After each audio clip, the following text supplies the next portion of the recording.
Hello and welcome to the Goldenrod Podcast. I'm Ben. As always, I'm joined by fellow Pokemon enthusiast Conor to bring you some of the latest and greatest Pokemon news and a few laughs along the way. This week, we're reviewing Pokemon Scarlet and Violet's second and possibly last piece of DLC, the Indigo Disk. That's all we're doing. That is what everyone probably wants to hear. They want to hear our thoughts, our feedback, our loves, and our hates of the second piece of DLC. I think it'd be quite useful, Conor, if we tell the audience just how much time we've put into this piece of DLC and some of the things that we've managed to accomplish. I think I put about 8 or 9 hours into it so far, and the vast majority of that was actually just doing the main story.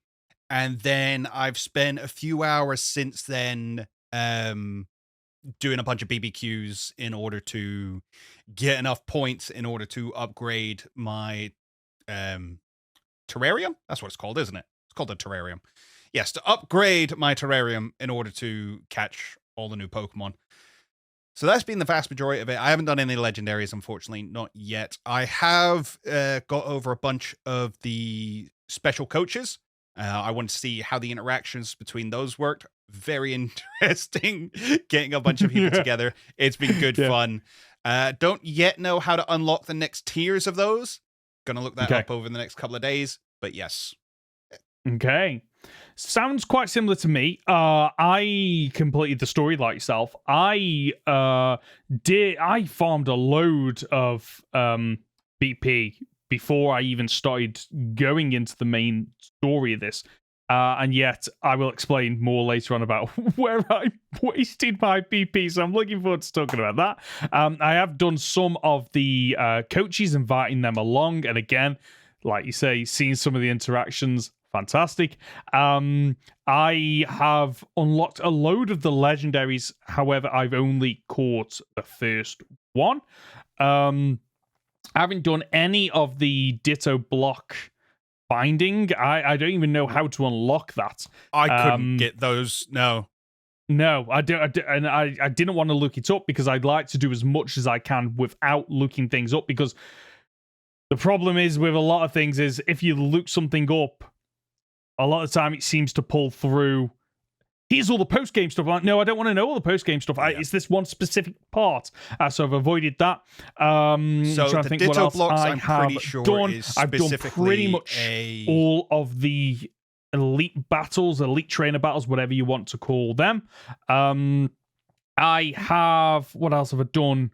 I haven't uploaded the terrarium, but I didn't need to because I've pretty much completed the Pokedex with the exception of one. I'm only missing one of the Pokemon, Raging Bolt, but that is a version exclusive, so I'm having to trying to do a bit of trading. I'm offering up some shiny Pokemon to try and get that, to tempt people to do that, to send me that Pokemon.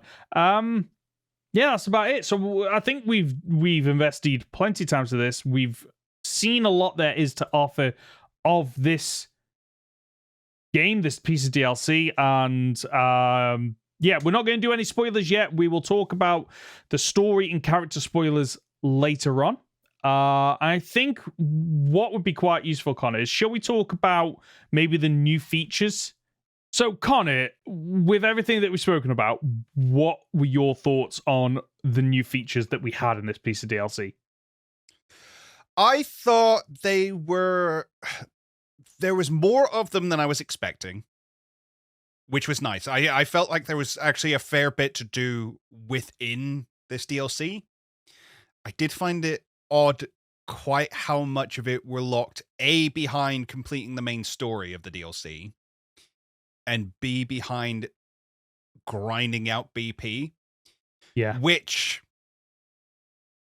as much as it extends the play of the DLC, it does feel artificial, considering that the BBQs aren't the most interesting thing to do. Yeah, the BBQs are strange because I went from really enjoying them, because when you initially start with the BBQs, like, there's plenty to do, it feels like. If you are going into this and you do the smart thing of you progress the story until you unlock the BBQs, and then, okay, I'm going to go off and complete the Pokedex now. It's really... I feel like it does a really good job of, okay, go to this biome to catch a Pokemon in that biome. Go and catch a dark type. Go and catch an ice type. Oh, catch a flying Pokemon. It's very good, I think, initially of throwing enough at you where it doesn't feel like busy work. Because, the things like knock out so many Pokemon with the auto battle, collect so many items. Like, it really rewards that early exploration of the Indigo Disk. The terrarium. But until it gets to a point where it's just like, oh, go take a picture of a swimming Pokemon. Go take a picture of a swimming Pokemon. Go take a picture of a swimming Pokemon. It's like, this is not interesting. No, and the ones that unlock later on are ones that are more time consuming. So like wash a Pokemon. Go make a specific sandwich with a sour sandwich, or a sandwich with 3 ingredients, or the worst one, right? So you were talking about the Ditto blocks, and you haven't unlocked those yet. I think those are group specific quests, so you have to play as either 3 or 4 people to do them. Now, I couldn't tell you that for a fact, because the only time I played with a group of people when we were grinding out BP, because it really is the best way to do it. If you want to get a bunch of BP, which you're gonna need, because again, so much of the content is locked behind this, do it as a group. But our group task was to make a 4-star sandwich. Oh, now, I didn't even know 4-star sandwiches was a thing. Correct. That was exactly what we said, and we Googled it, and there was nothing online. Everything is like, oh yeah, all your stars go from 1 to 3. I'm like, well, how the heck do I make a 4-star sandwich? How you make a 4-star sandwich is, as a group, you have to make a sandwich with one of every single Herba Mystica in it. For 500 for 500 BP. That isn't a lot of BP for burning through Herba Mystica, which is quite rare. And we couldn't even, pay to remove that and get a different quest. So that was our group quest. So we couldn't get any other group quest unless we burned Herba Mystica. So, yeah. I have no idea how to get the Ditto blocks, because we got stuck with that. Oh, you got stuck on that one. My thoughts are the BBQ and BP system. I really enjoyed it, but I either think they need to be less stingy with the BP that they hand out, or they need an even greater amount of quests that are quite clever in terms of maybe initially when you get in there, you get BP for beat one of the members of the Elite Four. Oh, track down one of the trainers and battle them, and then those ones become locked and you can't get them anymore once you have completed them. And you could do it with more, but they would be actual quests then, rather than just side missions and busy work, which is unfortunately what it boils down to. And we kind of knew that going in, that's what it was going to be, but it was a little bit of a shame to see so much of it, Yes. And for how much they give out. So before I took on, I think, the first member of the Elite Four. So I think you unlock the BBQ system after either the first or second conversation in the terrarium, and then you get to go off and do it. And before I even took on the first member of the Elite Four, I think it was definitely before early game, I had close to 3,000 BP, and I thought this is actually a lot, only to then find out 3,000. Basically, if you can burn that on upgrading one element of the terrarium and 1/4, and it is gone. I was so disappointed to find out how much work I would have to put in. Now, I did look it up online because I was curious, how much you needed. And for all the starters and to invite the special coaches, it's 16,600, which is absolutely ridiculous. And there is a way that if you battle a lot of the trainers, it increases the amount of BP you can get, but that only gives you, I think, about 3,200. So even that and doing a load of quests, you are still going to have to grind, and that is ultimately what this is. It's a grind, and it isn't helped by the fact that if any of those, like sometimes there are quests that come up and you think, I'll just skip that, but you have to pay to skip them. Yeah. which and like the item, the one that annoyed me the most was the make a TM, which breaks the flow of the gameplay, because whenever that TM popped up, you're not typically back at the center point. You are out and about exploring, trying to catch Pokemon, complete the Pokedex, and it just ruins the flow of the gameplay. I wish it was a bit more intuitive of, there was a few times where, another example of that, I guess, is there were a few times where you're in one biome and it goes, oh, catch a Pokemon in this other biome. I'm like, well, no, I'm in like the Savannah biome. Give me tasks specific for the biome I'm currently in.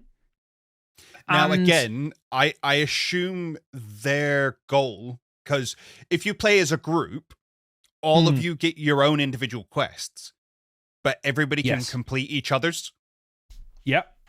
And then you all get points for every single quest completed. So I assume the way they expect you to do it is play with 3 other people and one of you be in each biome. Which is great. It's back. This is back to the issue with Pokemon Go. It's absolutely fantastic if you've got a group of friends that you can all collaborate with. You can find time to play with one another, and you're willing to pay for Nintendo Switch Online, which is great if you've got that. But for individual people who might not have that, it's a bit of a kick in the teeth that you will have to spend so much time grinding. Now, there are ways around that. So, for example, I haven't unlocked the terrarium upgrades to get the starters because I just bought them in from Pokemon Home. But I had to pay for Pokemon Home to do it, and it just feels like another like monetary gate that a player has to pass through. Of, you can either pay for Pokemon Home, and if you've already got them, you can bring them in, or you can trade them, which again takes time, or you can bring in a load of people. I think the quest system, I want to say it works. It does work, but I think that maybe they didn't fully think it through before implementing it, and there are certain improvements that if this comes back in the future, which I hope it does, by the way, but I would like to see some improvements to it. Yeah, I think you're right along the thing of, during the main story, you should have got more BP for the for progressing the story. Each Elite Four member should have given you 2,500 BP, which is not like, you then complete the main story. You've got 10,000 BP. That's not enough to unlock every single one of the terrariums or get all the coaches or get everything you'll possibly want. But it's a very, very good start. Yes, agreed. Plus, you've then done bits along the way. You've got more. Great. Yep. Fantastic. Spot on. Let's move on to something. Let's talk about more positive. Well, if we're going to talk about positive, then I want to go into let's go, and I can't believe this is a positive, the camera upgrades. Okay, I don't use the camera at all, so within that camera upgrade, there's a lock-on upgrade as well. So when you lock onto a Pokemon, it brings up additional information about them. So it brings up the gender, its size, and you can also get it to bring up if it has a mark on it as well. So that functionality it's dirt cheap as well. I think it was like 200 BP. But that is absolutely fantastic. But again, one of the issues is it doesn't show if it's a shiny, which I feel like it should, because I don't know if I've been hunting Milcery, and they are so slightly similar. Yellow, isn't it? Yeah, so it's so similar until you get up close, or you've got your Switch right in front of your face. You can't tell. I would love a lock-on function where it goes, oh, it's a shiny, and I'd imagine that'd be quite simple to do, because the game already knows if a Pokemon is shiny because it shows it in the back end when you look at the stats of the Pokemon. So surely, yeah, if you're already showing the mark of it, you should definitely be able to see the shiny. Yeah, again, another one of those features where, you know, they've implemented something that I think is an improvement, but they haven't gone far enough, or they haven't maybe thought it all the way through. On a similar note, then, talking about improvements that maybe fall apart when you talk about shinies, I was going to call it the Let's Go feature. It's not the Let's Go feature. The synchronization feature. Okay. Really fun. Okay, right. Go on then. Break it down. I think it's really fun. I found it really interesting. Running around as lots of different Pokemon. You know, I've seen the tweets out there of Pro Skater Scarlet and Violet, where you go around as Goldengo. Yes, great, love it. I've seen bits of like Blastoise. When Blastoise gets into the water and starts swimming, it's retracts its legs in and just turns into jets. So there's lots. Yeah, really cool.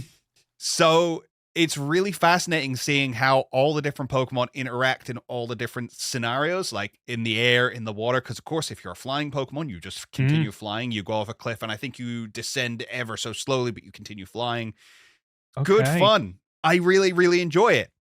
However, I am not a shiny hunter, but if I was, I would never, ever use this feature.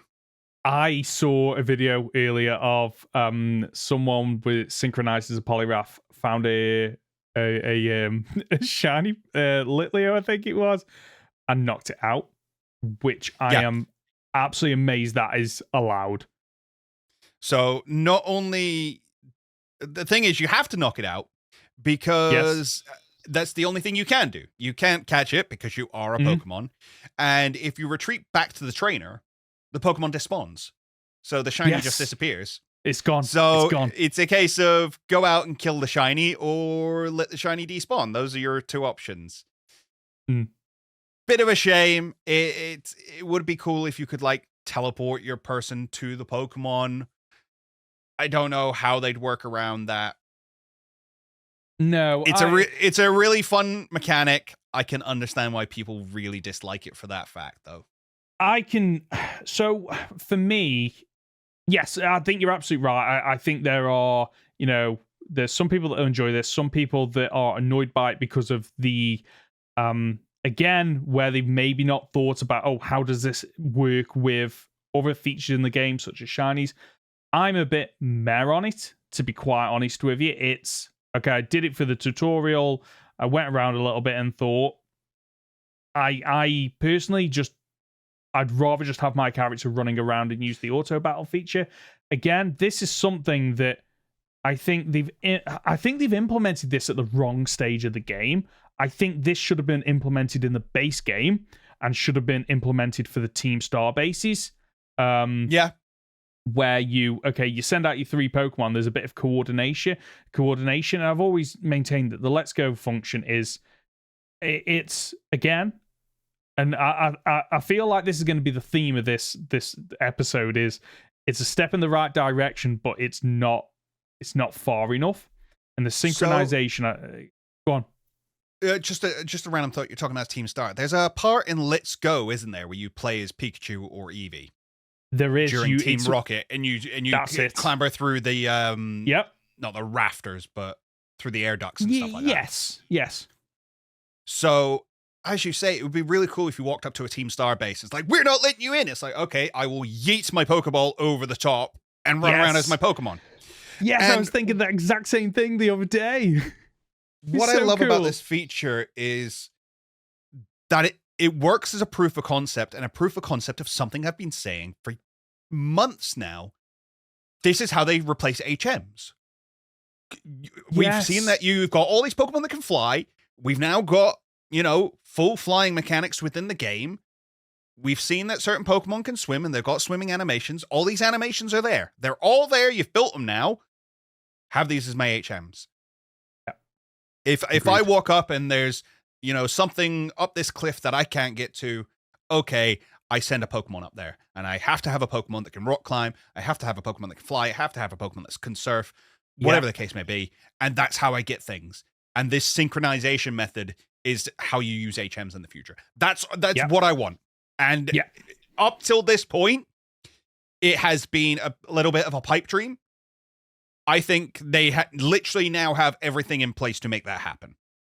Yeah, because this synchronization function is a way, because I think one of the things that they've kind of maybe forced themselves into a bit of a corner with is Legends Arceus came out and they had the ride-on Pokemon. Then Scarlet and Violet basically, okay, it's one Pokemon that can do everything, you have to unlock it. While I like the Miraidon and Koraidon function, I actually don't want to see that in every single game moving forward, because I think then it kind of limits what you can do with those ride Pokemon and the story, because it's like, okay, we've got to find a way to bring in a powerful Pokemon but limit it.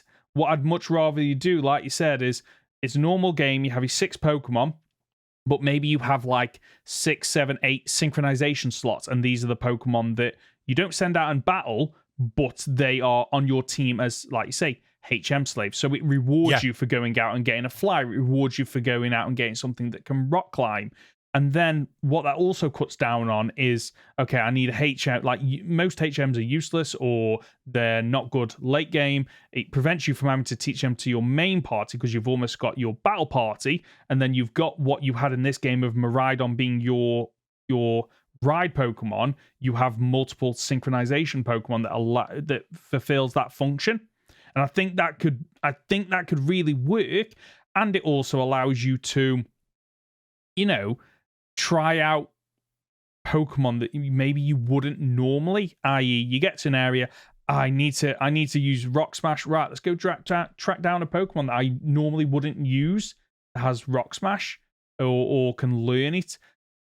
I feel like synchronization, it was like you say, now that you've said proof of concept, that's what it actually feels like to me for this game, because it just feels a really weird place to implement this. Well, they do pitch it as a prototype.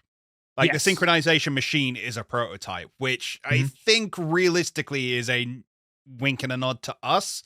And if it's not, because it's Game Freak, we never actually know. No, we may don't. well just be a case of, oh no, we had the Let's Go feature and we figured out we could have this edition for very little coding, but we're not going to include it in any future games. I could very much see that being the case. But I think you're right. If you have the same way you've got your battle box, if you have a synchronization box where it's a case of it's a team of 6 Pokemon that you don't have to carry around with you, but you can open up your synchro menu and go, right, I want to be a Pidgey, I want to be a Charizard, I want to be a Blastoise. And then you just, become that Pokemon. Awesome. Yeah. That's so good. That's so it's so ripe. Yeah. For the future of HMs. Yeah. And again, you're right. We don't need Miraidon and Koraidon again. Because if we have another Pokemon like that, we just have another Pokemon that has all these ride functions, it takes away from the specialty that is Miraidon and Koraidon. Agreed. Yes. Yeah, I think they work as a one-off, but I wouldn't want to see them again.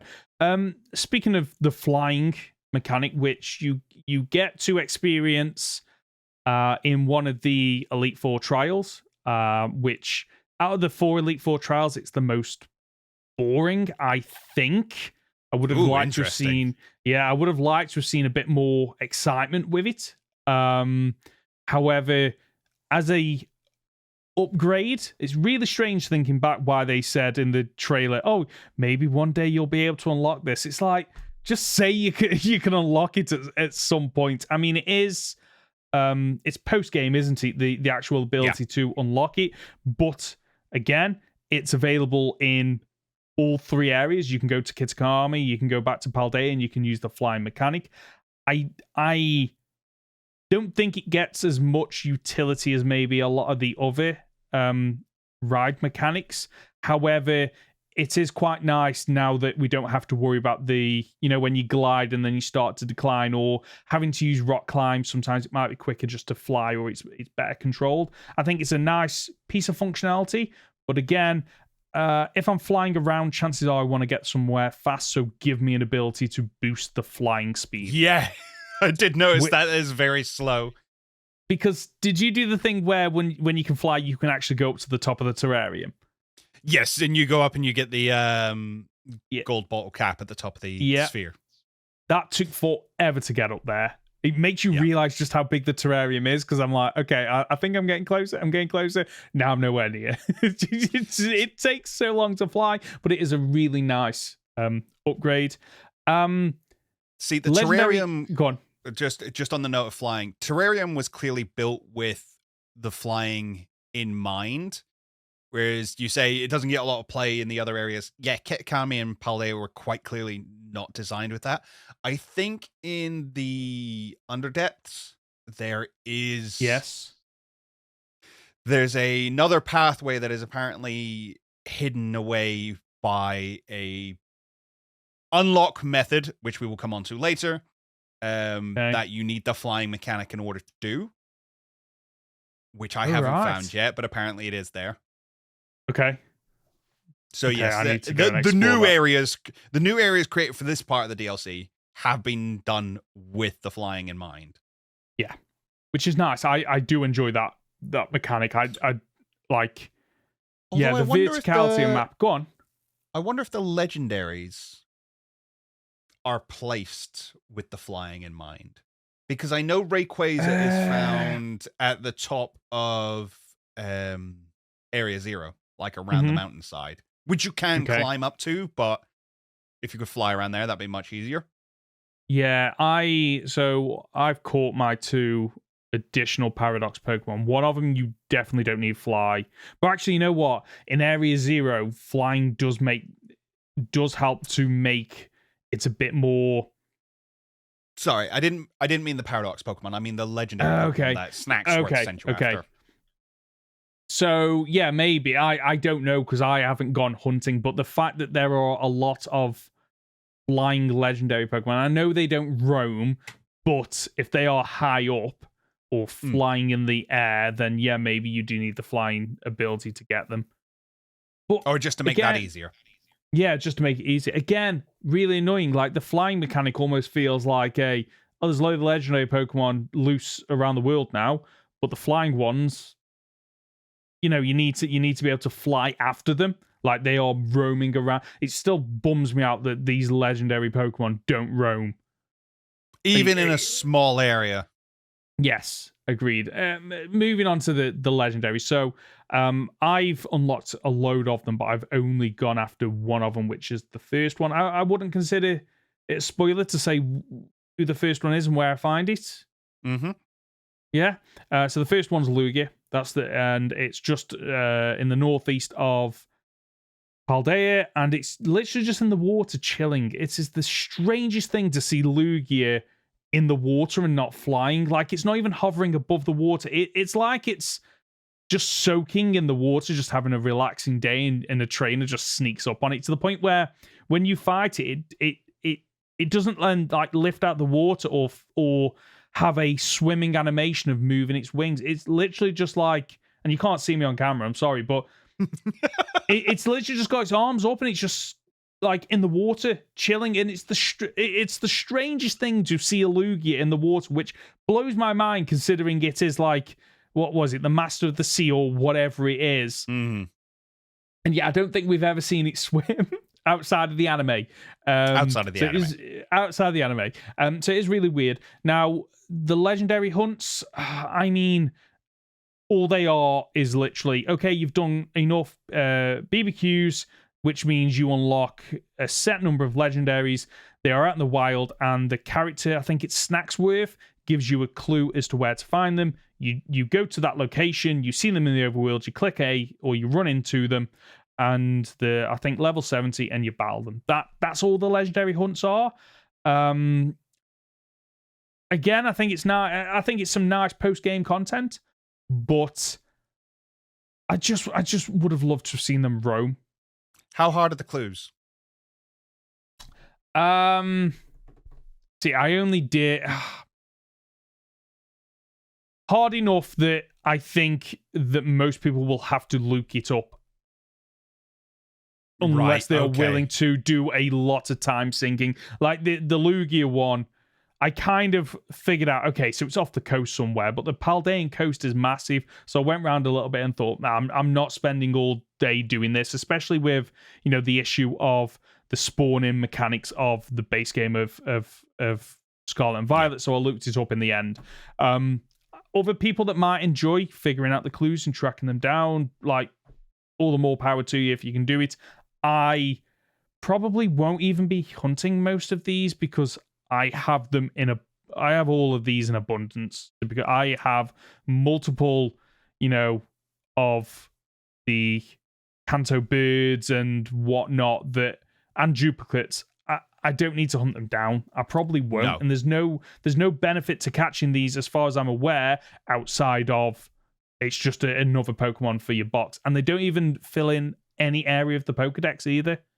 Oh, okay. See, that's annoying. More annoying for people as well. They're completely shiny locked. Mm-hmm. So if you were hoping to shiny hunt them, that's a shame. Do you think that is an oversight, or do you think it's deliberate? I think that's, please go spend $90 on Sword and Shield and its DLC. Yeah. It's what I think. Go do the Dynamax Adventures if you want to shiny hunt the legendaries, which is not cool. There's zero reason these should have been shiny locked. Agreed. Especially considering so many of them have been available as shinies in dozens of games by this point. It blows my mind that this is a reason. I can't see it being an oversight, because it just feels like a massive oversight if they are meant to be shiny hunted. But like you say, actually, I hadn't thought about the fact that people can shiny hunt these in Gen 8, which requires you to spend more money on the DLC, and then no, you don't need to spend money on Online Pass, because you can do it with bots or whatever the you game can is. Technically. You can. I don't think it'd be easy though. No, like if you've tried the Zygarde quest, like that thing's really difficult with 3 other people who know what they're doing.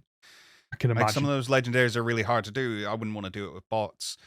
Speaking of needing the online pass, a bunch of these are locked behind group quests. Yeah, so I've heard, which is Rayquaza, Kyurem, and one of the other 3rd legendaries are locked behind group quests. Which that feels dirty. It's a shame. It does. Yeah, it does. It's like people have already spent enough money on this, and it feels worse again coming off the back of Legends Arceus. And I know I keep bringing this game up, but I think it really did make a statement for what Pokemon could be.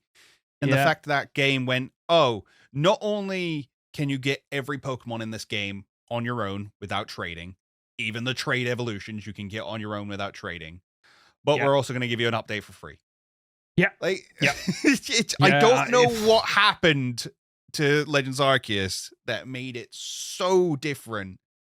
Yeah. But I really wish they'd taken more from it. Agreed.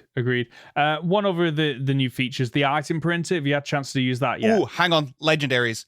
There is a secret legendary as well. Technically a mythical is available in this game that you can get on your own. Have you seen this yet?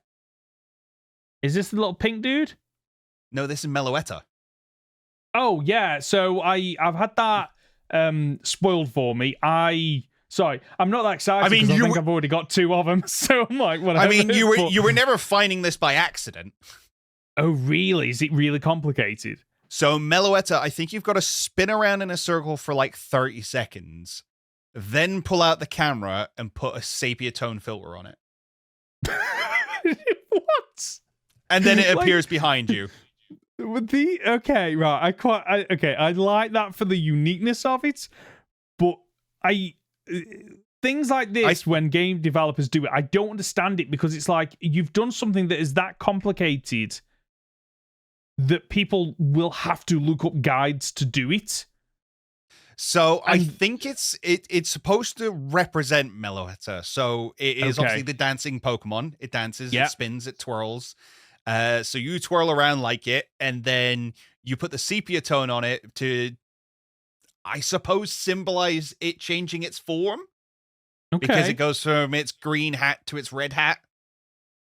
Okay. That's as close as I can get with it. But yeah, no, you're right. Nobody was finding that on their own. Obviously, someone did. Someone sat there for ages and tried to work it out. Found that. Yeah, very odd, but it's a cool addition. I like the fact that when you do it, the Meloetta's music kicks in. Oh, really? Nice. Okay, I need to do that then just to experience it. Even though I don't need it, I'm going to do it and experience it. So yeah, the item printer, you had a chance to use that? I haven't. I've been looking at a lot of stuff about it, though. Okay, I invested probably about 2,000 BP into this thing, like just on items, because I found out that you can get a Master Ball from it, as well as a load of other items. It is fantastic for endgame items, vitamins, things like leftovers. I'm pretty sure I got an ability patch, but I can't remember. Sounds about right. It's really useful, but it feels a bit disgusting that it's a what was it gacha mechanic in it's a slot machine. It is a slot machine, and to the point where that was part of the reason I blew so much. I was like, oh yeah, another go, and then like, oh, I get to see all the shiny stuff and the Pokeball all shines and stuff.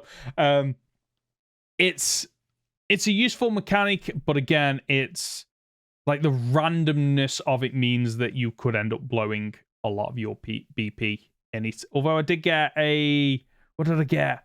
I got a fastball, which I don't think is available outside of this. Yeah, sounds about right. So yeah, so it's a nice little mechanic. I enjoy it for what it is. That's all I've got. You wish there was more recipes, though. I didn't do any of the recipes. I was doing. There's a like. Sorry, that's what I mean. Okay.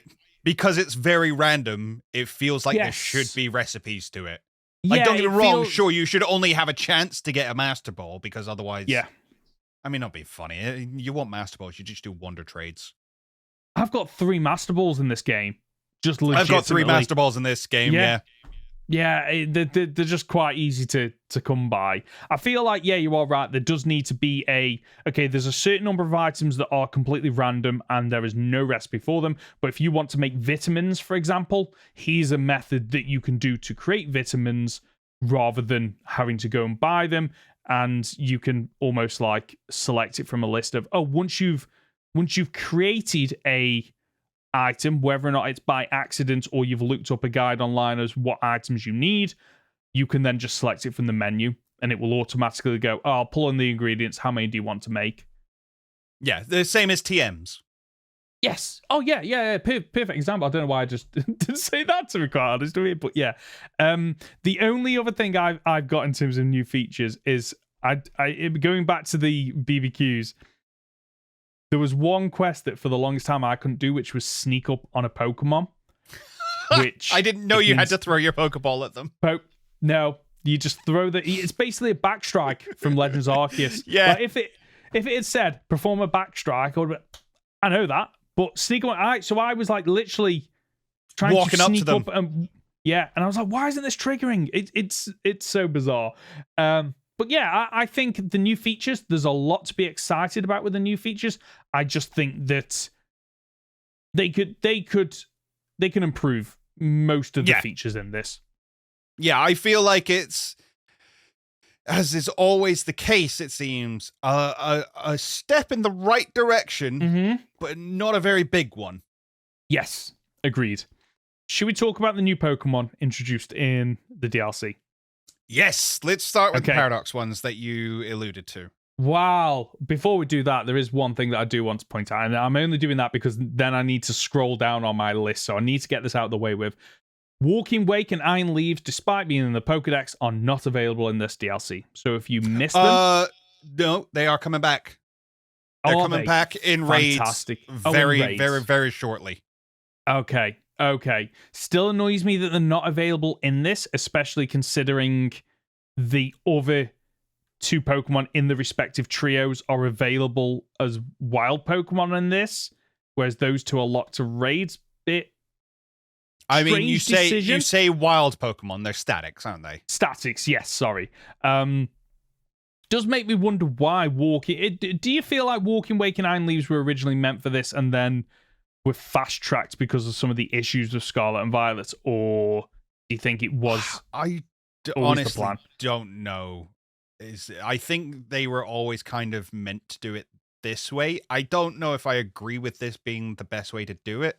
The fact that Walking Wake and Iron Leaves were released with no Pokedex entry, no fanfare, nothing. Nothing. And, you know, we've got Dex entries for them now, but they're Paradox Yes. Pokemon. So their Dex entries basically say, oh, a magazine wrote about a thing that this could be based on. Yeah. Ooh. Yeah. So I don't know what scary. I was expecting, but there you go. Okay. Let's talk about anyone that you Go want to start with. Let's go with, so we know about, the names are going to lose me now. We know about the Raikou one. We know about the Cobalion one. Okay, so Gorging Fire, I think is the... Sorry, did you say Raikou? You said Raikou, didn't you? So that's Raging Bolt, and the other one is Iron Crown. So we knew, like you say, we knew about them. Raging Bolt is the one Pokemon that is eluding me in my complete Pokedex. Can't get it yet.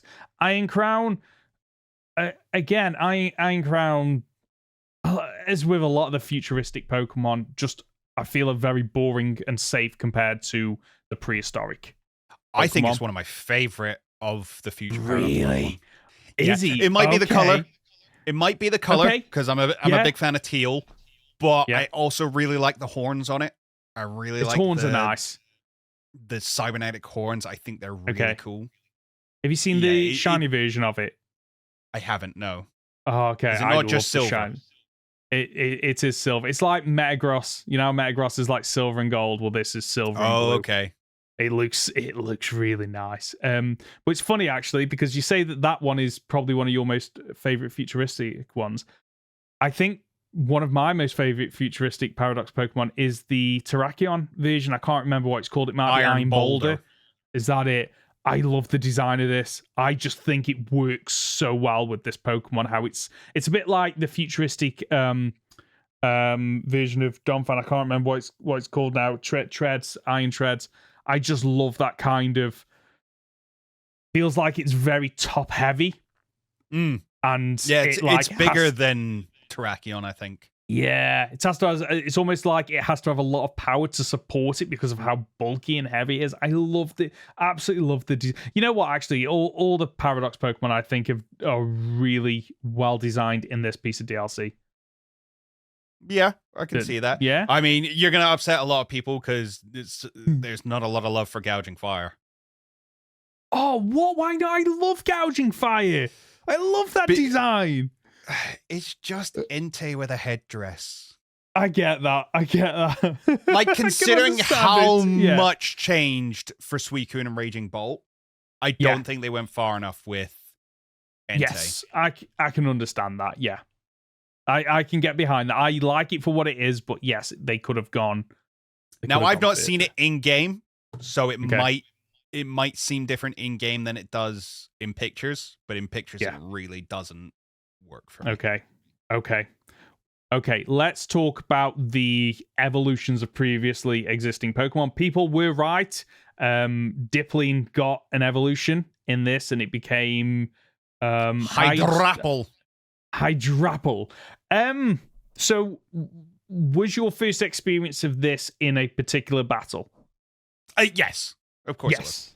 Yes. Because you get Hydrapple by evolving Dipplin once it knows Dragon Cheer.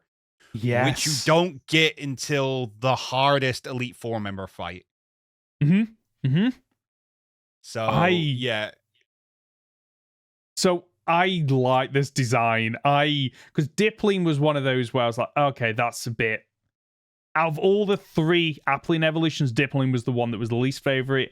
This might be my most favorite now, just because it just makes me think of that. Have you seen that King Ghidorah meme where it's got the three heads and one's serious, one's looking sideways, and one is so derpy? Like, that's what this reminds me of. And to the point where there is the Pokedex entry says something about like when all the heads are in unison, it's really powerful, and there are certain moves that it learns that are very much it's a powerful move, but if all the heads work together, then it gets a damage boost.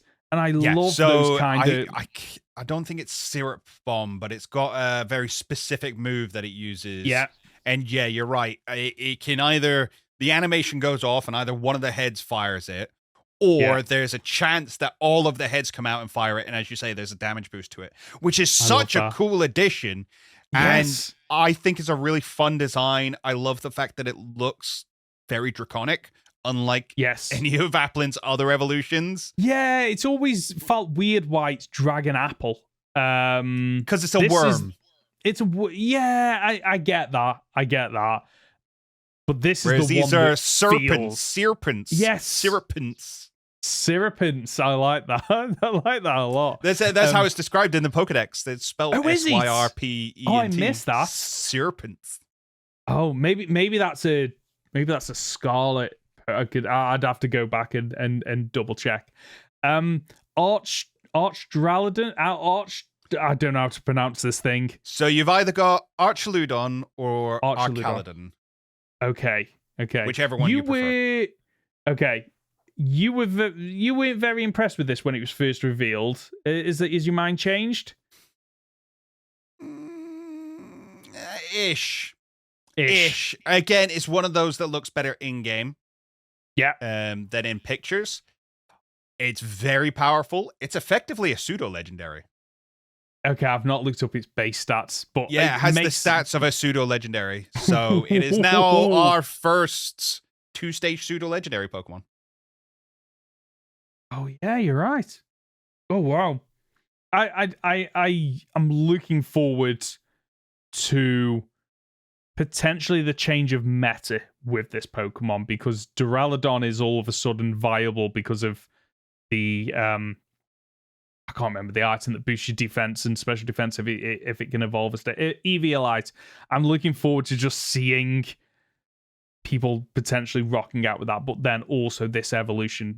Steel Dragon type is absolutely busted, and with the terrestrialization and the new form of terrestrialization, I expect to see this and its previous form evolution a lot more in upcoming competitions. Yeah, I think it depends how it does with its speed and things like that. I could see it doing pretty well. I know it could probably counter what's the fairy one? The name is escaping me. Fluttermane. Tinkatonk. Oh, Fluttermane. No, Fluttermane. Yeah, Fluttermane was running riot within competitive, so this could be a nice answer to that. Yeah. If it's fast enough. I mean, Stamina is a great ability. Its hidden ability is Stalwart, which allows it to ignore the effects of opposing Pokemon's abilities and moves that draw in moves. So it avoids things like Rage Powder. That's amazing. That's pretty cool. Could be fun. Okay. I think Stamina is just a cool ability in and of itself. Yep. It just becomes a physical wall. Yeah. Faced it the first time in the Elite Four. We already knew that Drayton had one. Really, really strong Pokemon. Really strong Pokemon. A real pain to get one of your own, though. Yeah, you have to find the... I can't remember what it's called. Okay, so you say it was a pain to get one. I was close to complete the Pokedex and looked it up online, and it said, you can either pay, I think, 300 BP for it, or it's located, and it was somewhere in one of the caves or something. But I didn't purposely... Yeah, I didn't purposely go looking for it, but accidentally stumbled upon it while I was trying to track down the trainers. So for me, I got it like relatively easy, but I can understand people's frustration. Right. Okay. So when I was first looking this up, I looked it up and it said it was a reward for completing the Pokedex. Oh yeah, that's the other way you can do. Because that confused me as well. Because I was like, well. So I need this Pokemon to complete the Pokedex, but I can't get this Pokemon without completing the Pokedex because I need the item. So I thought this was the last Pokemon you got in the Pokedex. No, so it's a reward for registering 190 Pokemon in the Blueberry Pokedex, or there's one in Chargestone Cave, so it's the Metal Alloy. Yeah. Or you can just buy it in the Academy store for 300 BP. Right. That's it. That's so much easier. I thought I was never, ever going to get this Pokemon. And like, I know that you say 190 Pokemon, which some people might be thinking, well, that's not a lot because there's like 242 Pokemon. But most of those like remaining 60 to 70 are the starter Pokemon that which you have to pay 12,000 BP to get. Yeah. So like if you didn't look this up and were like, oh, so I need to do the Pokedex for this, like say it's a massive time sink to get all those BP to then unlock those new Pokemon in the biomes, to then catch them all, to evolve them all, which is why I didn't do it in the end, which is why I got Pokemon Home and transferred over all the starters. Easier. Yeah. And there might be people at home going, "Oh, why are you complaining about having to play the game?" And it's not a case of, if a time sink is not a bad thing for a game. Like, you're talking to somebody who played Baldur's Gate for like 70 hours and 80, 90 hours kind of thing. I have no issue playing a game for a long time. My issue is artificial increasing the time. Yes. It feels much like the kind of methods they put into free-to-play games, where it's like, we're gonna arbitrarily make this cost more and more and more of this thing that you can only get a finite amount of, and you have to do really tiny little tasks over and over and over again to get the thing that you actually want. It's got that feel to it. Agreed. Which is not really what I'm after. And again, they called it quests. They should have never called it quests. No, I agree. Tasks almost feels like a better... Because that's what they are. They're just busy work, aren't they? Like, they're not quests. Like, quests would have been, like you said, defeat a member of the Elite Four. Figure out what's happening to terrestrialize. All those kind of, like, story beats. So the remaining Pokemon kind of feel like they're linked with the story. So do we want to jump into spoilers now? Because I don't see... Yeah. Or do you want to just... No, you're right, because the stellar type and stuff is all really story-based, isn't it? Yeah, it really is. I think if you are leaving... if you're going to jump off the podcast at this episode of the podcast at this point because you're still playing, you don't want spoilers, I think my overarching view of this DLC is, I think very much what we've said before, is it's in many ways a step in the right direction. It just doesn't go far enough. And I think that is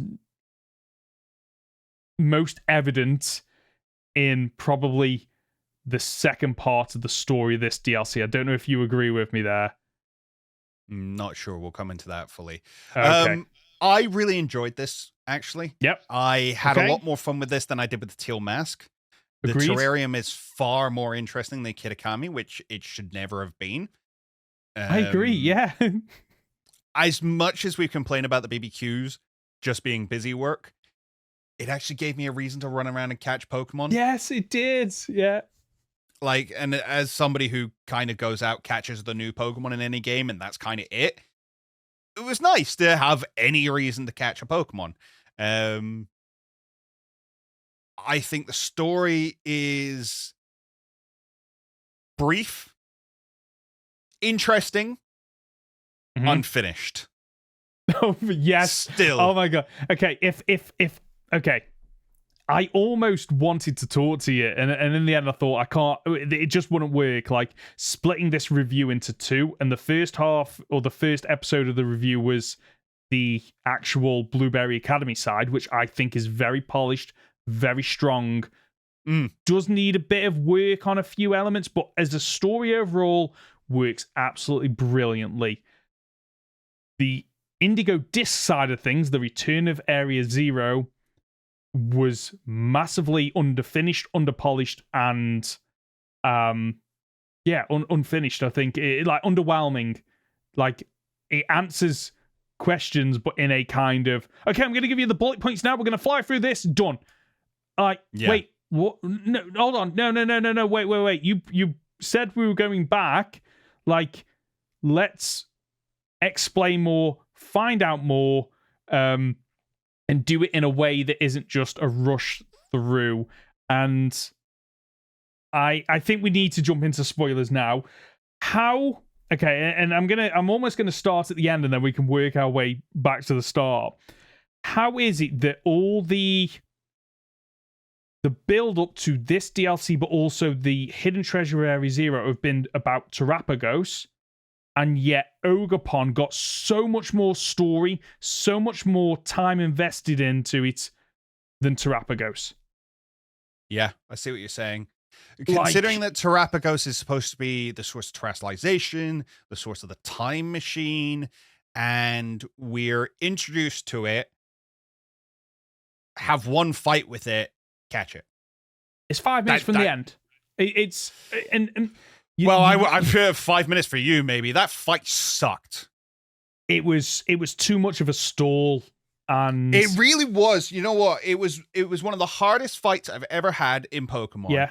And it is the worst time I've ever had. Yeah, I didn't. It wasn't fun. Okay. I'm glad, because I was playing that fight at quarter to midnight, because it got to the point where I was like, I can't put this down now. I need to see it through. And I was sat there thinking, am I just overtired at this point? Am I just clocked out and ready for bed? No, it's just garbage. Okay. Because you have to terrestrialize in order to attack it. Yeah. You have to terrestrialize in order to hit it properly. But as soon as you terrestrialize, its main move is super effective against you. Yes. No. It's like, really... oh, okay. So you immediately take out my Pokemon. I've then got to wait 3 or 4 turns to be able to terrestrialize again, get one hit off, and get KO'd again. Yeah. And then even if I take down your shield, you just sap my energy away, and now you've got shields up again. It was really not fun. Like, no, I prided myself, actually, on getting through this entire storyline without using any items. I did every single battle in this. I went in, I built my team. I thought the Elite Four were the perfect level of difficulty. They were, weren't they? Because I finished every single fight with one Pokemon left. Yes. And every single fight came down to the wire, and I had to pull something out. I had to get lucky here. I had to make a really smart play and had one Pokemon left without using any items. I was really proud of myself. What was your team, out of curiosity? Because I had a really interesting one. So I did swap out my team here and there. But my main group was Hisuian Arcanine, Fluttermane, Brute Bonnet, my Kilowattrel, which was just stupidly high level and new Tailwind, so it was great. What else was on my team? Dodonzo. Okay. And I can't remember the 6th one off the top of my head right now. But yes. Roughly what were the levels were going into this? So I started at mid 60 to mid 70. Okay. And then by the end of it, they were late 70, mid 80. Yeah, so that is about on par with me, because I deliberately didn't go into this DLC with all my level 100 Pokemon, because I thought it's going to skew the difficulty and I'm going to fly through it, and I wanted a challenge, but not too much of a challenge. Chien-Pao, that was my other one. Chien-Pao, I love Chien-Pao, it's such a good mod. My team, bizarrely, I thought, right, okay, I kind of came into this DLC thinking, okay, I'm playing as my character, and it's a follow-on from the previous DLC. So my team was Ogerpon, the Loyal 3, the Shiny Lucario that we got, and Blood Moon Ursaluna. Blood Moon Ursaluna is absolutely busted. We are going to see a lot of that moving forward. I didn't realize how it seemed to tank everything, hit hard, and it outsped most things. They were all about level 70 to 75 when I started the piece of DLC. Eventually, I cycled out that Shiny Lucario because it's hot garbage and bought an Lantern, but even that didn't see much use. And for the majority of fights, I was able to win. There was a handful of battles where I had to go. I need a max potion here, because otherwise I will not finish this fight. But like you say, most battles I ended up only having one, maybe 1 or 2 on really low HP getting me through. It was the right blend of, okay, there are some difficult elements in these battles, but it didn't feel cheap. It felt like every battle you came across, there was a strategy to win. So while you could bring in level 100s and brute force it, I quite like the fact that, you know, there was one battle where I'm trying to see if I've got the notes here where, you know, it's not one of the Elite Four, it's one of just the elite trainers. And they start with a lantern and a golem, and the lantern, a lowland golem, and the lantern sets up electric terrain. So it rewards you for having something that can cancel out that terrain to completely shut that team down. I really like the difficulty of this. It felt balanced, enjoyable, and none of the Elite Four felt like they just felt in a way that it was, no, they're difficult, but we've given you all the options to figure out a team to be able to beat them. You just need to figure it out. Yeah. Yeah, no, it was really nice that, again, I am not a competitive player by any stretch of the imagination. However, I do like doubles, and I have played a fair amount of Showdown. Like, not a stupid amount, but I've played a fair amount. So I have a competitive mindset. I know the type chart. I know what all the items do. I'm able to look at a Pokemon and go, okay, this is going to be super effective. Okay, I know what these moves are going to do to cancel out. I have some idea of strategy and team composition. But I wouldn't call myself a competitive player. No. However, that being said, I had a really tough time. Yes. I could see some people who are just like, I play Pokemon for fun. This being stupidly hard. I agree with you. Like, I think back to the big stumbling block I had was the Drayton fight where he starts with Flygon and Dragonite, and Flygon just spams Earthquake. It doesn't hit Dragonite because it's flying, so Dragonite's there finishing off with extreme speed. It is absolutely fantastic. But yes, you are right. I could see younger people or people that maybe just play for the story or are casual Pokemon players coming into these double fights and getting absolutely wiped.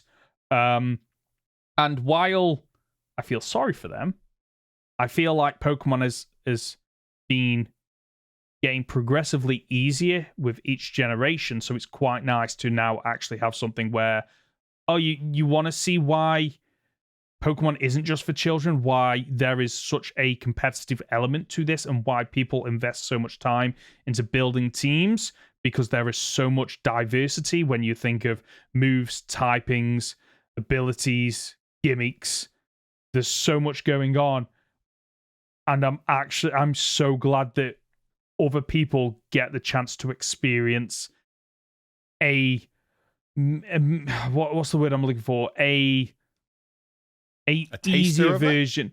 Yeah, a taster version of what makes competitive Pokemon so compelling to watch and take part in, but also frustrating. But it's just a great, almost, I want to say gateway drug. You know that term where it's like, okay, if you want to get into competitiveness, like, this might make some people go, oh, this is what competitive Pokemon is all about. Yeah, I'm on board with this. That being said, the final fight sucks. The final fight does suck. So let's take people through the journey of how we get to the final fight. So we get an invite by Clavel of all people, who has a conversation with Kyrano, is it? And there's a bit of back and forth between them, and you end up going to the Indigo Disk. Few things there. Clavel's first name is Veli, apparently, at least in my version, in the Violet version. Okay, I don't know if you picked up on that. Do you not think that's him calling Clavel Veli? Veli, it's a nickname. He's okay. Because I did think it was. Okay. I thought it was his first name until I've just heard you say it. Yes. Okay. that makes more sense now. Cryano's design, love it, except for the eyes. I know they're not crossed eyes, but all I can see when he's talking and looking at you is he's got crossed eyes. And I know they're not. They're just, the pupils are inset. Fine, whatever. Honestly, the start of this DLC, I thought you know how you've speculated that a lot of like Clavel, the professor, and a lot of the people at the academy were in on a project. Yep.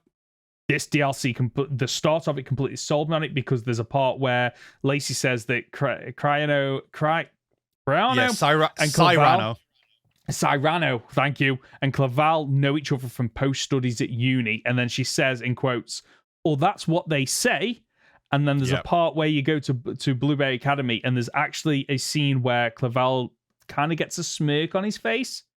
So I was So at that point, I'm like, "Oh my, Conor is absolutely called this." So it goes nowhere. It's also hinted at that he invested a lot, he's got a lot of money, quite clearly, because he was able to build the academy. Yep.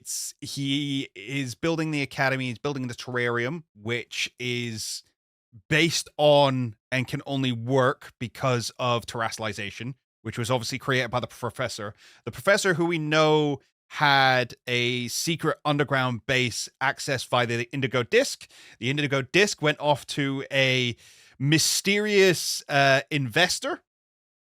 So we have someone who was invested in the program, had a lot of money invested in the program, and we have a very wealthy person who has terrestrialization power elsewhere, who has a lot of money. I'm just saying it's quite clearly the same person. Yeah. Honestly, the links to that. Also, you've just mentioned the terrestrialization power. The speculation, the terrestrialization in the Blueberry Academy was anything to do with Terrapagos. Well, it is, but it's not Terrapagos directly. No, it's basically water and soil and from so Paldea. it's the crystals from Kitakami and soil from Paldea, which is kind of mental that's all it takes. It really is. So do you think this is okay? My thought when that was explained is, we've had since Generation 6, we've had gimmicks, Mega Evolutions, we've had Z moves, Gigantamaxing.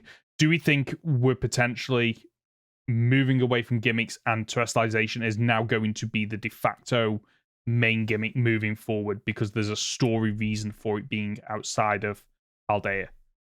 I don't think so.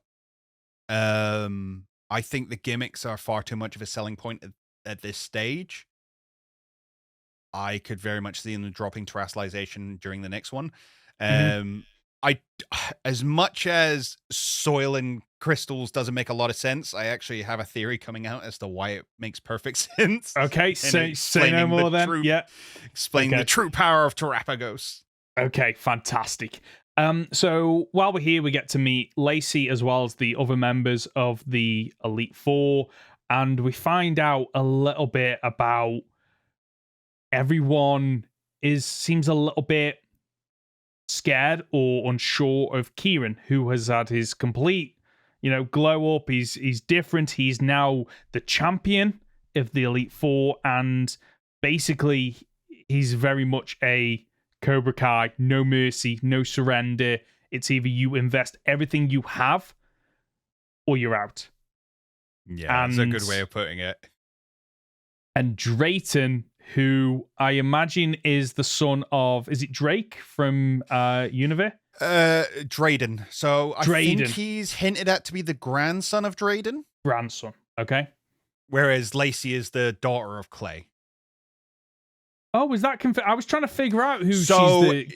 So she is mentioned by Cyrano to be the daughter of a gym leader in Unova. Yes. And obviously she's got the diamonds in her hair, her ace is Excadrill, and Lacey is an anagram of Clay. Nailed it. Right, okay. Absolutely nailed it. So Drayton has obviously a plan. And the plan is, I don't think it's an overly complicated plan. It is basically, I'm gonna help you to get involved in the league, because technically you shouldn't be allowed because you're an exchange student, but I'm going to wrangle some things. I'm going to get you in, and then you're going to beat the Elite Four, and then you're going to challenge Kieran. You knock Kieran down a peg, and then hopefully that resolves the issues that are currently plaguing the area of. Which doesn't make a whole lot of sense when you think about it. It's like, hey, you're the guy who broke Kieran, right? Kieran. Do you want to try that again and see if it fixes him? Yeah, I know, right? It is. It's when you think about it, it is a little bit harsh on Kieran as well. Of Kieran went through this whole journey in Kitakami as a result of your lying, I want to say, or you not telling the truth. And then, and we'll talk. I think we'll talk more a little bit about this later on. I feel so sorry for Kieran because throughout these 2 arcs that we've had for him, it must really feel like, oh, I'm not the main character. Like, this person is somebody that can do absolutely no wrong, to the point where I read somewhere, and I don't know if this is true, I've read that if you land a critical hit on Kieran in the championship battle, he says, what do you think you are, the main character? Yes. That happened. Oh, I love that. I absolutely love it. Also, if you bring out Ogerpon during that fight, he says, you've got some nerve bringing out the ogre now of all times. This kid, I feel so sorry for him, but at the same time, I actually really like his journey in these 2 pieces of DLC. I think I was a little bit worried going into the second piece of DLC, are they going to nail this? I honestly think they really nail Kieran's character arc. My only disappointing part is the fact that once you complete the DLC and you head back, I don't know if you can, but I can't seem to find them anywhere to see if it triggers. Gone. Oh, okay, right. That's my only. That being said, though, and again, heavy spoilers, really. Yeah, we will see them again. Go on. We're in spoilers here. So there is in the data mine of the games. Okay. We have found the Pokemon we were previously calling Dokutaro. That is not its name. It's Pecharunt. Okay. And it is there is a locked away not mystery gift, but a what's the word I'm looking for? Mythical Pokemon quest that takes place in Kitakami. Oh. And you follow Carmine and Kieran and find out about Pecharunt. And I haven't looked at it because I don't want it spoiled. Yeah. But from what I can gather, it is what people were expecting. This thing was in control of Kieran the whole time. It creates this poisoned mochi that, brings out people's desires, but it then controls them to do its bidding. Okay. Okay. I'm looking forward to getting to potentially see more Kieran and Carmine, because I feel like I've seen 99% of their story, and it's almost missing that wrap up at the end, that true wrap up. But at the same time, I'm never a fan of, oh, he's a bad character, but they were controlled all along. So I'll be interested to see how well they handle that. I think they can pull it off. I think if it's more of a, oh no, it just influences your worst thoughts and worst characteristics, I think I'm okay with that. If it is, oh no, it was controlling Kieran all along, I'm like, I don't. Yeah, if it was a case of you had the desire, it gave you the push. Yes. Cool. Oh yes, completely. Speaking of Carmine, really liked Carmine in this. I know she has more of a background role. She's more just a case of Kieran's really scary now, and I don't know what happened, and please help him. But I just like the way she behaves. I like the way she interacts with the other Elite Four members. I like the way she deals with Drayton and deals with what's her name, Machi, the Steel type one. It's good. It's good fun, and I like the love she shows for her brother. Yeah, it really is. Like, to see, it's really strange actually, because like Kieran and Carmine in this second piece of DLC don't really interact with one another until we go back to Paldea. Like, they're both there, but they kind of like, Carmine actually like avoids Kieran the first time you bump into her. But like you say, despite the issues there, you can tell that Carmine is genuinely worried about her little brother, despite the fact that they have that typical, sibling, I don't want to say rivalry, but you know what siblings are like, where tease and they have that. I think it's natural to have that kind of interaction. So to see her actually worried, and to actually see other members of the Elite Four that you come across who are also worried, I think it's fantastic. Like, I think these two pieces of DLC, and especially this one, and actually the base game, they have written some really compelling characters. Yeah, I think Kieran and Carmine are great characters. I think all of the Elite Four are really strong, which they didn't have to be. They could have just been like throwaway characters, but they all have their own personality, which is mirrored by the typings and the trials that you do. And they also all interact. They aren't just like one-liners done and dusted. Like I think maybe the Steel Trainer is probably the weakest, but agreed. That's because she's very prim and proper and yes, I love that. Straight to the point. So she would be. It makes sense. Agreed. What did you think of their Elite Four trials then? Okay, so we've got the identify the body part, which again, I actually really enjoyed that one, mainly because I liked it. I like the fact that it was pulling out basically Pokedex entries and testing my knowledge on that. I got that in that one wrong. I did as well. Yes, honestly, like, I thought, it almost felt like it was a trick question, like, well, you want me to pick the eyes, but it would it's too obvious that it's the eye, so it must be the antenna. Well, it said radar. I'm like, radar is sound. Sound. Radar has nothing to do with eyes. Okay, sure.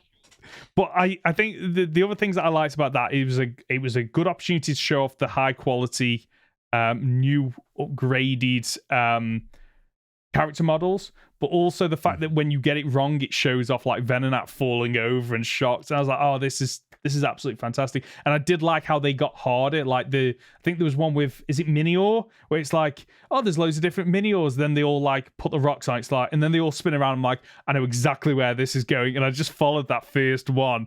It's like, oh, which one's the pink one? I was like, oh, I know it. I absolutely love that trial.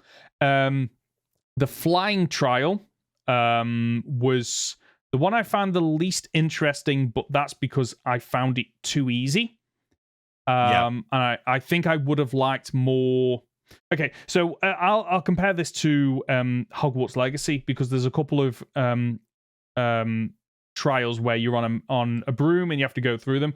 And what I liked about that one is that there was you had a speed boost, and there were certain areas where there was a gap between where one ring was and another ring was. So you had to play quite smart in terms of, okay, now I use the boost because there's a gap between these two, so I need to make up time. And when you go through a ring, you get your boost automatically. And I just wish this time trial wasn't so simple. Even I've done all the levels. So there's 4 levels of the time trial that you can do post game.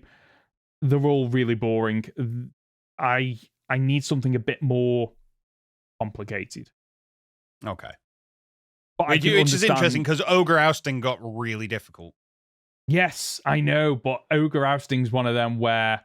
Okay, so this you can play as a single player, whereas Ogre Ousting, the true difficulty comes in the late game where you cannot play single player, which is why I've not touched it past, I think, level 4. I think it goes up to level 10, I'm about level 4.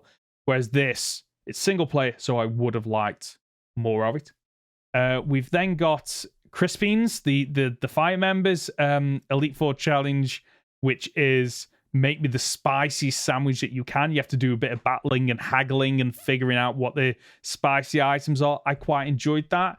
And I think the reason I enjoyed that is it was a simplified version of Larry's one, which I had to look up online because Larry's I just could not figure out.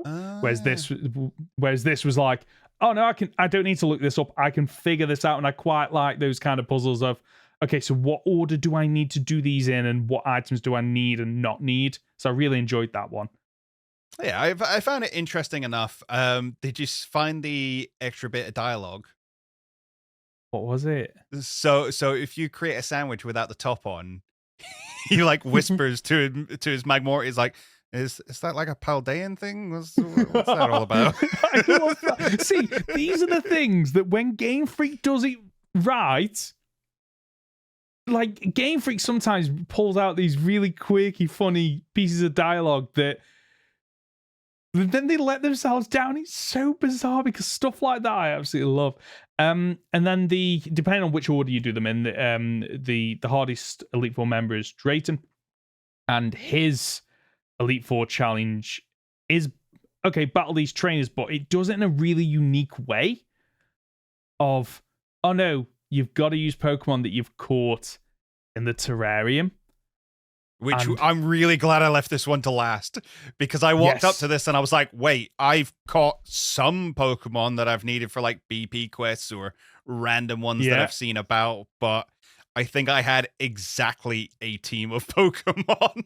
Yeah, honestly, I absolutely loved it. Annoyingly though, doesn't let you use Pokemon caught in the terrarium in raid dens. Which really? Yeah, because I can't remember what the Pokemon were, but I had two Pokemon that I was like, okay, these are the perfect typings to counter this gym.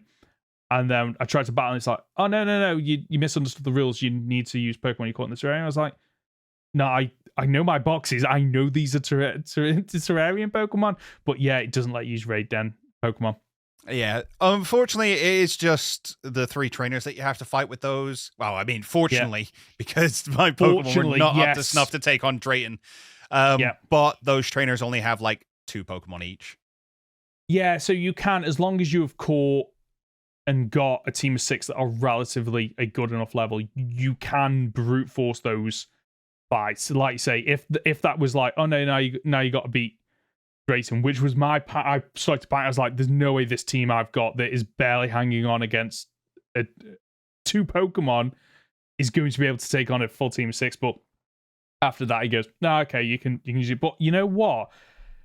I would happily play a game where before each gym leader, it's, oh no, you can only use Pokemon you've caught in the previous routes. I would happily play a game like that because it forces you to. It's one of the good things that I like about randomized versions of games. Is it forces you to play with Pokemon that you typically wouldn't. And that was one of my enjoyments of this.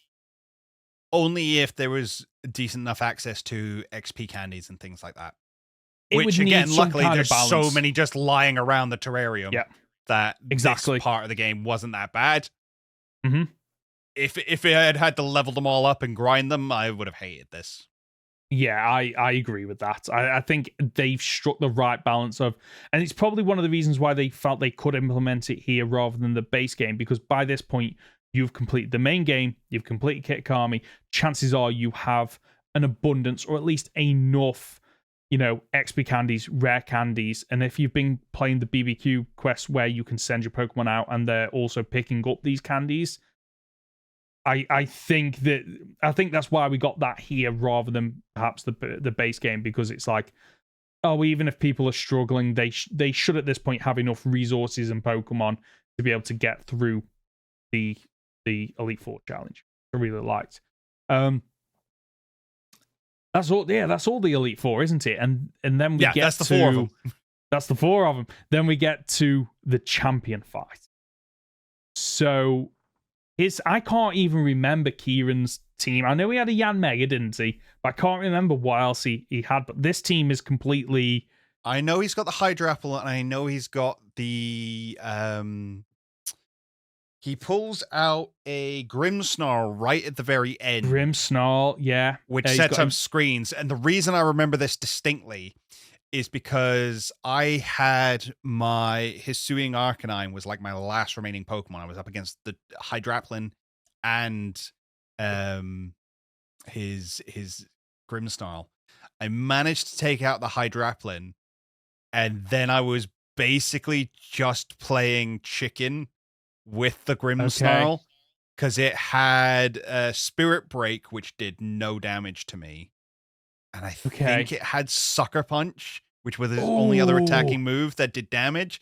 So I was playing between Will-O-Wisp, Protect, and my Flare Blitz, which obviously did recoil damage to myself, but my Arcanine had leftovers on it. So and that's what I mean about this game being so good and just having to actually, okay, we're just going to strategize here and we're going to play it out and we're going to take it slowly and we're just going to win this. And there's nothing he can do. I love that. I absolutely love that. So the other Pokemon he uses are, I think, Porygon Z, Incineroar, Politoed, bizarrely, but okay. And then what else does he start? What's the other? Does he have a Dragonite as well? I don't remember what his first Pokemon is that comes out along with the Porygon. I feel like he does have a Dragonite. Yeah, I want to say Dragonite, Porygon, then Politoed, then Incineroar. Yeah, Porygon, Z, and then the Grimmsnarl and the I can't remember what the high apple thingamabob. I think it's a really well balanced team for Kieran, which I like, and it was a difficult fight because he's got such diversity, and it's one of the things that I think champions should do really well of. It's difficult, not so much because they've got overpowered Pokemon, it's difficult because they have type diversity, which usually in Pokemon up until the champion, type diversity hasn't really been an issue because you're battling trainers that specialize in one typing. So I really enjoyed this fight. I enjoyed the battle. And levels 80 to 82 as well, which is fantastic. Like, I want that end game battle content, and that just scratched this itch. I think the only other thing I've got about the battle is like Kieran's terrestrialization. He looks so bored. Like an empty, which again, that could tie in with this, mythical Pokemon storyline of, oh yeah, no, I went along with this, but I don't remember much of it. I was just kind of like in a dream and floating through it. Like, I could really see that because that terrestrialization animation, I honestly thought he was going to be like roaring or something like that, like shouting, and we didn't get that. But actually, that brings me on to a nice little point. Like, this DLC made me realize just how much better some of these scenes would have been with voice acting. Oh, yeah. Like, honestly, like some of Kieran's conversations, or like when he's shouting and he's screaming, and like the Ogerpon thing, like the line of dialogue when you send out Ogerpon, like that voice acting, like, oh, it would have been so good. Considering he has like a full breakdown when you beat him as well. It's a missed opportunity. I completely forgot about the breakdown. It doesn't, because it's like this poor kid. Let's wrap up Blueberry Academy, and then we can move into Area Zero. So the only other things I've got on my list are when you get down there, you meet Perry. And she says she points out two things to me when I enter. One, she says about, after our encounter with Blood Moon, and then she also recognizes the Growlithe she gifted us, and she mentions that you've evolved it, so you're looking after it. Did she have any lines of dialogue like that for you? Because I don't think, did you end up completing that quest? She wasn't there. Oh, she wasn't there because I haven't done it. I haven't done the quest, so she wasn't there. I love that because my thought was like they might just play it as, oh, you're right, nice to meet you, and like just play it off as that you did meet her or something. I'm actually glad that you are, I'm glad that you locked out of that quest because it kind of rewards you for doing something, and it's that continuation. But I want you to get Blood Moon at some point. The only other things that I've got on this is this piece of DLC addressed some of the issues that I had with the base game in terms of the quality. Now, I played this predominantly on handheld. But okay, well there it is again, because I'm not being funny. When I was first introduced to the terrarium, like it was clipping through itself. Okay, so I got that on that initial cutscene. It's like whenever it transitioned to the here's the savannah, here's the polar. Like whenever it transitioned to the next one, it had a brief frame or two where it kind of like clipped through. Other than that, though, I had no issues with frame rate. The pop-ins weren't anywhere near as bad.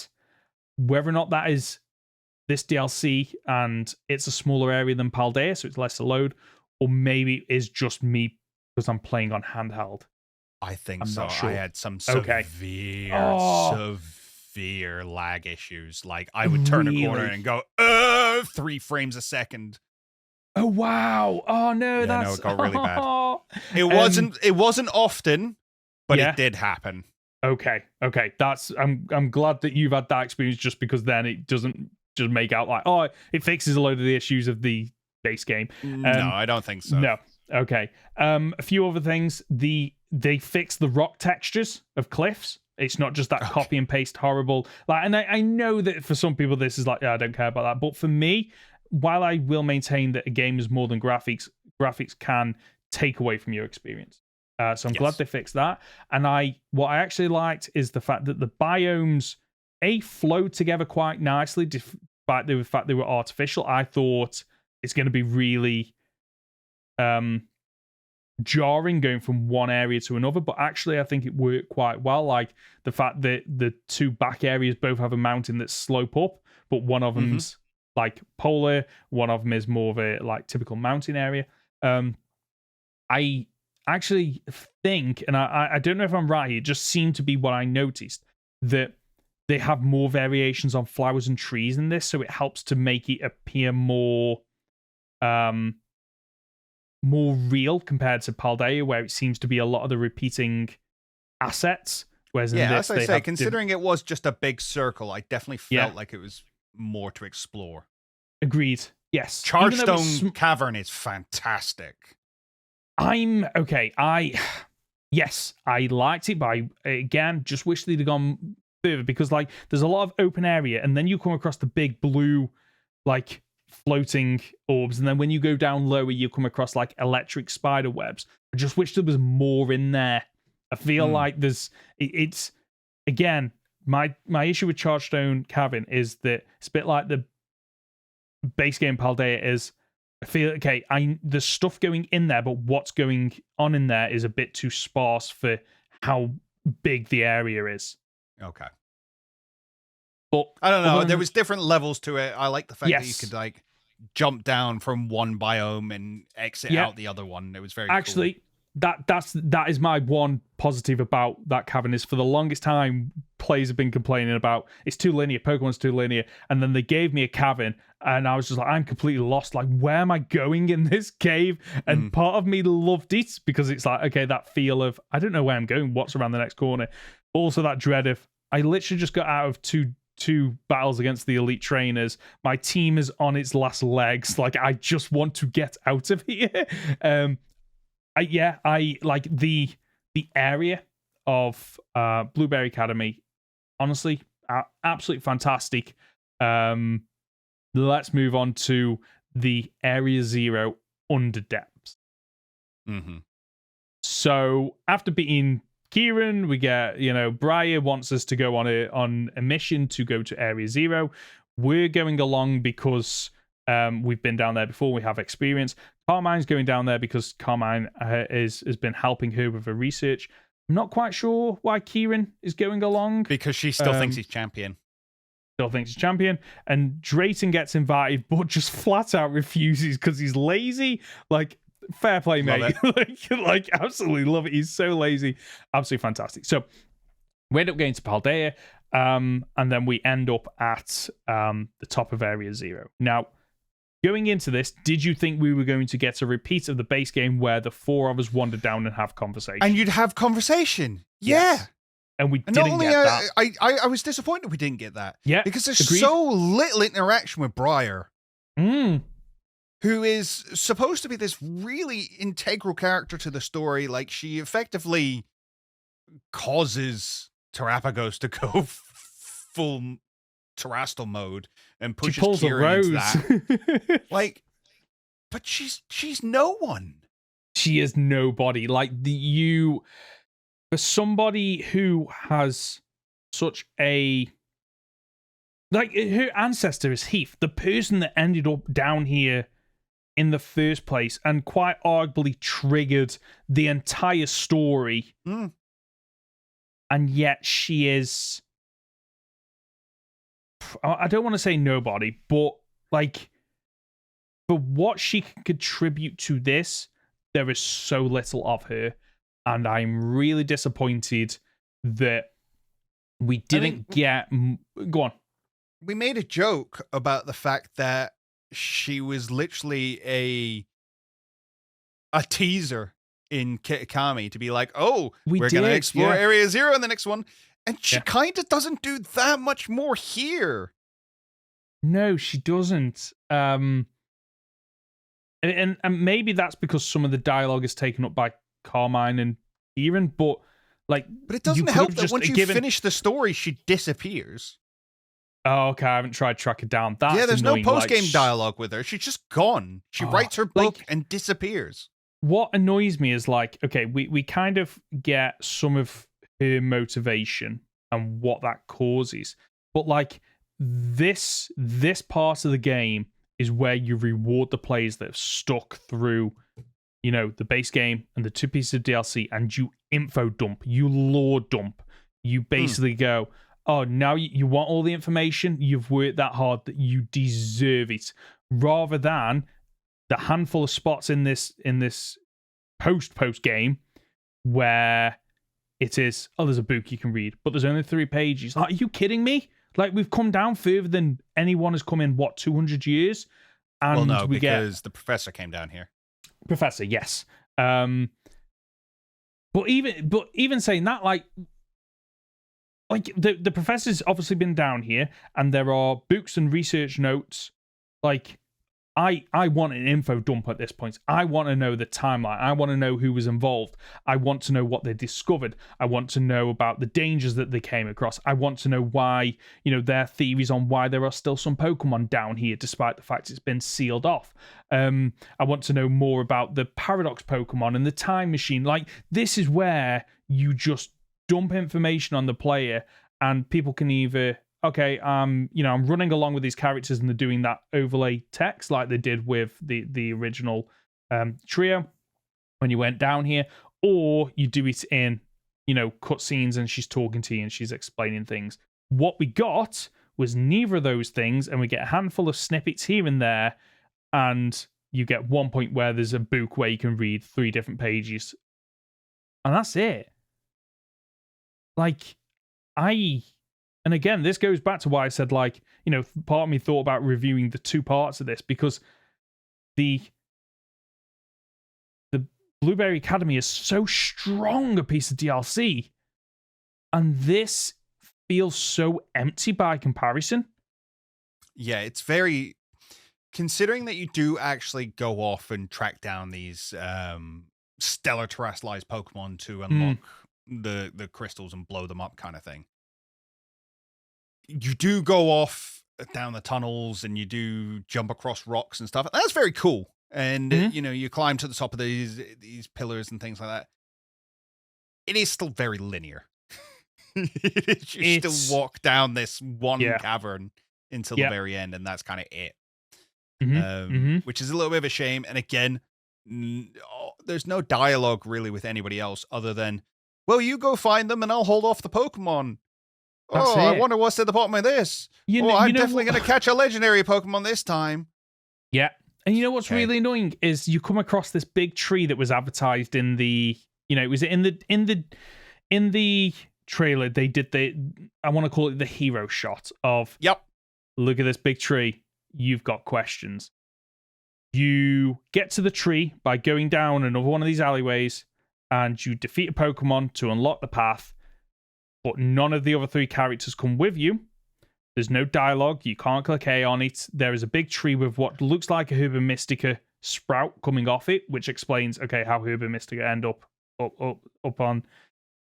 up on the surface world, there is no option to bring Briar down here for any extra dialogue of, oh wow, this is amazing. This explains where Herba Mystica comes from. Never seen anything like that. There's none of that. It is, again, Game Freak showing something in a trailer to hype people up, and then they do nothing with it in the game.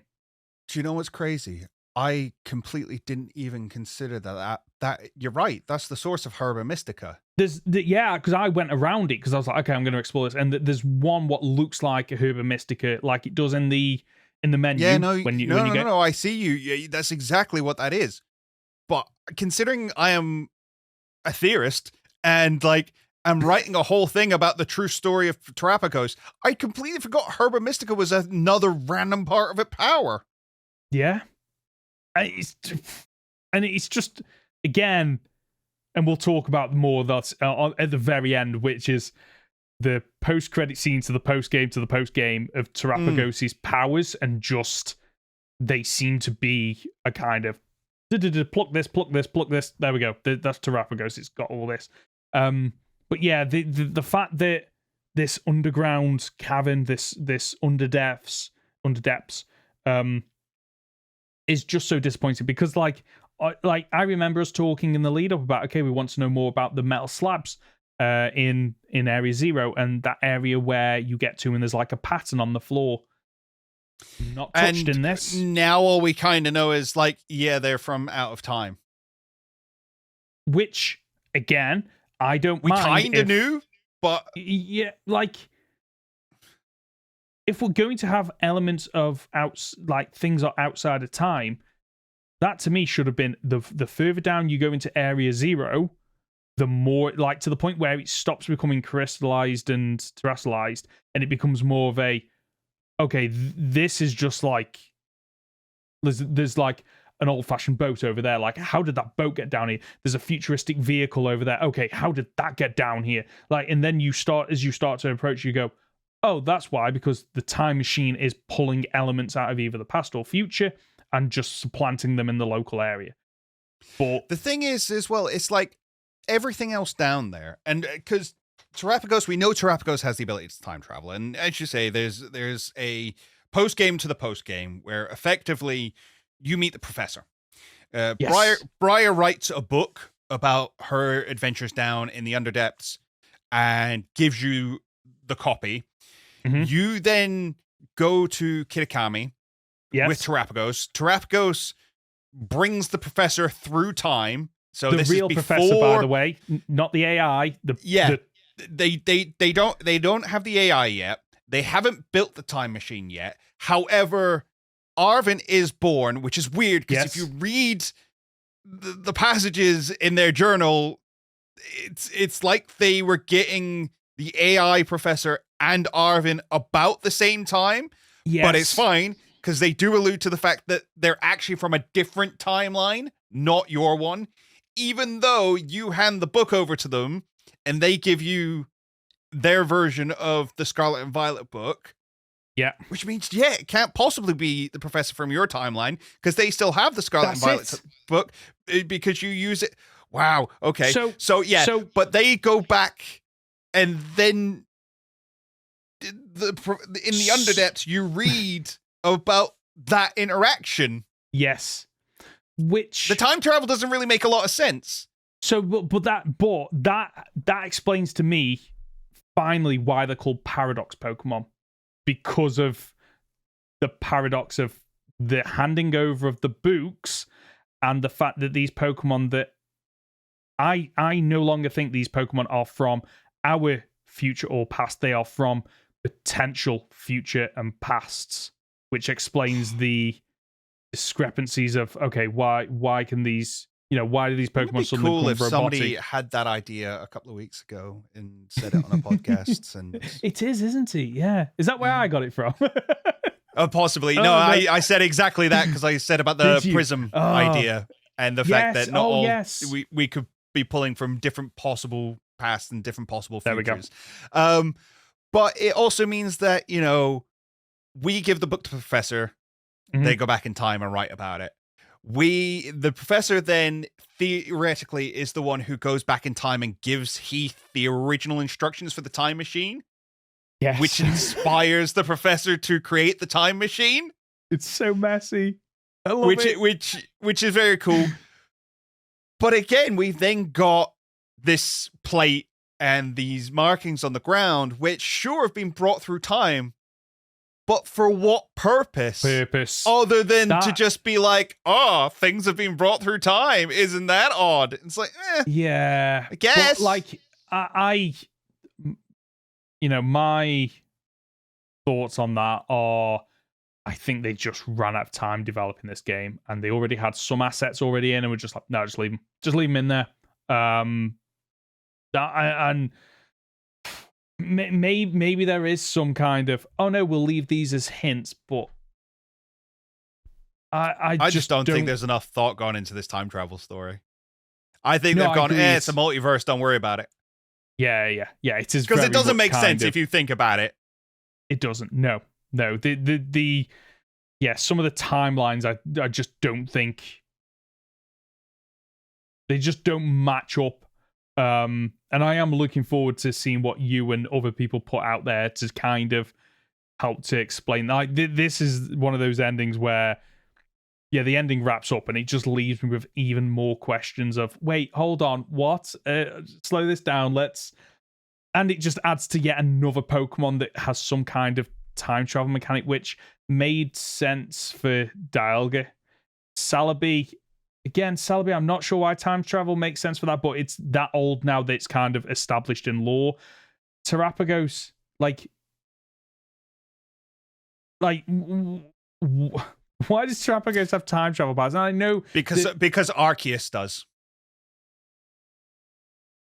Okay. So to break my theory down very quickly, there's a added line. So the plates, Arceus plates, all have inscriptions on them. Yes. There was an additional inscription added to Legends Arceus that says something along the lines of, it poured the rest of its power into stone and buried it deep in the ground. Now, it's very likely that by stone, it means gemstones. Yeah. Okay. And buried it deep into the ground. Okay, what lives deep under the ground? Something that's eating this power, and it has gained Arceus's power to change typings. The way the stellar type looks very similar to Arceus's plates all floating around it in the anime. Yes. It can obviously share that power out the same way that Arceus splits itself off into Dialga, Palkia, Giratina. It has power over space and time, the same way as Dialga and Giratina. We see the original one and things like that. That's my thinking of it, is that it has effectively eaten the power of Arceus. Okay, yeah. Okay, I can see that, yeah. And for the last 2 million years has just been causing chaos. Not bad for a cute little turtle. Yeah. So let's go back a little bit and just wrap up the story. So we end up going down there. Briar sees the gemstones, like, oh, this must be it. Kieran pulls it out, and you know what? Like, this is absolutely heartbreaking for Kieran. That Terrapagos wakes up, but because it's facing the wrong way, it sees your main character and starts to kind of, oh, mummy, lovingly approaching it. And Kieran has meme. I saw a meme. There's just Terrapagos walking away in Kieran's face, just like, and I took that personally. And he did take that personally because Kieran absolutely has no chill and lobs a master ball at this thing. And honestly, that master ball was fantastic, because if they'd have just chosen another Pokeball, you would have gone, oh, it's going to break out. It's going to get out. But the master ball, you just flat out knew, okay, either it's one of two outcomes. Either Kieran catches it, or this thing is so powerful that it somehow smashes it away or something else like that. And what we got, which it eventually does. Which it eventually does. And we got both of them of Kieran catches it, so straight away you know, oh, okay, I'm going to have to battle this thing. And then the events of it are, okay, I send it out. Oh, it's got a new form. This is fantastic. I can finally beat the main character. Only for you to absolutely wreck Terrapagos's normal form. And then Briar encourages him to, oh, wait, no, terrestrialize it. Which is when I think the story element for me still, it might be weak, but it still works of, oh, nobody expected this outcome. And Terrapagos basically bursts out, breaks the Master Ball, and almost feels like it's like terrestrializing it is almost made it so powerful that it's unable to kind of control itself or focus. Which is why we're then forced into the battle, which the battle serves to, like we spoke about earlier about the frustration with the battle of it's a long-winded battle, but there's part of the reason for its long-windedness is so it can get in the story elements of, you know, Carmine mentions at this point in the game, like, I'm down to one Pokemon. And she sends out that one Pokemon, which gets knocked out within 2 or 3 shots. And then it's a one-on-one. And I don't know if it was the same for you. At some parts of that fight, I thought, I'm going to lose this. I need to be popping max potions just to survive, which is good. It shows that it's powerful. And then you keep cutting back to Kieran, who's like, I know I'm useless. I can't do this. I'm not good enough. And then that turnaround for Kieran, I know what they were going for, but I don't know why. It just didn't work for me. And I can't figure out what. And I don't know if it's because there was too much whinging from Kieran of I can't do it, rather than I can't do it, and then your character says, no, Kieran, I need you, you're good enough. But it felt like it went on for too long. Yeah, I think that's where it was. I was like, I'm 15 max revives into this battle now. Just shut up. And like, I lost this the first time. Did you? I lost this and had to come back down. Yeah, no, if you lose it, you start back up at the top of the Underdepths, work your way. Oh, in fact, I think you start back up the top of the entrance to Area Zero in the main hall. That's so you terrible have to game come all the way design. back down, and then you get back down and you do the fight with Kieran again. And that's when I realized, I'm like, oh, so you wanted to do the Giratina fight and the Eternatus fight and make it a raid battle from this game, and you've just combined them all, and it sucked. I'm sorry. I really did not enjoy that. And it left a terrible taste in my mouth for the rest of this DLC. I can understand that. But you know what's really annoying is like this proves this final battle proves that like the raid functionality could work, because this is technically a double battle with raid elements. And the raids are, as I've said, the raids aren't a 4v1, they are 4 1v1s, is the way that it's kind of built. Yep. Like this with an extra 2 characters, almost, if it added an extra 2 characters, almost functions like I would expect it to function of it isn't the 4 1v1s. It's a 4v1, and like you kind of keep up with what is happening, which doesn't happen in the actual raids of this game. It's very chaotic and it doesn't inform you enough of what is actually happening. Whereas this kind of fixes that, but the battle is too long-winded. Kieran needs to get involved sooner. And I think that this battle would have benefited from it being a bit more scripted, a bit like the battle with the other version of Koraidon and Miraidon is, where it's like it's not designed. It's designed where you feel like you're losing, but it's not designed in a way you can lose. It's designed in a way of, okay, the further you are losing, the more other people chip in of, oh, this is what you do, or this is what you need to do, but it does it in a way that rewards you for figuring things out. This battle doesn't have that. This battle then goes back to oh no, just try and figure it out yourself. But it doesn't do it in a good way. What did you think of Terraformed Terrapagos? Its design, I've come around on it more, but it's a design where there are elements I like. The the ring of typings around it, love that. The kind Not of so much of a fan of it wearing itself as a hat. wearing it a hat. Yeah, that was when I first saw that and I saw the face. I was like, wait, why is the face different? And then it was only later on I clued in. Oh, it looks like a top hat. Like, it's not just me, is it? It looks like just a tortoise wearing a top hat. It's just got the tiny turtle version of itself on it. Yeah. I'm the rock that it almost sits on. I kind of see that as, okay, it's like part of the world. It's part of like its energy, permeates through the world. And I'm like, okay, I get that. I think part of my frustration is that, like, this is supposed to be an all-powerful Pokemon, and yet its size doesn't... It really is tiny, isn't it? It's like, when I first saw it, I was like, okay, that is small. And then, when it comes out in battle and it changes its form, I was like, okay, here we go. This thing is going... Because it could actually, like, that thing, big, would look intimidating. I mean, we've seen it in tiny. The book. It really should have... It was massive. We should have seen it, like, swirling behind this massive sphere of energy. Yeah. But... Like, no,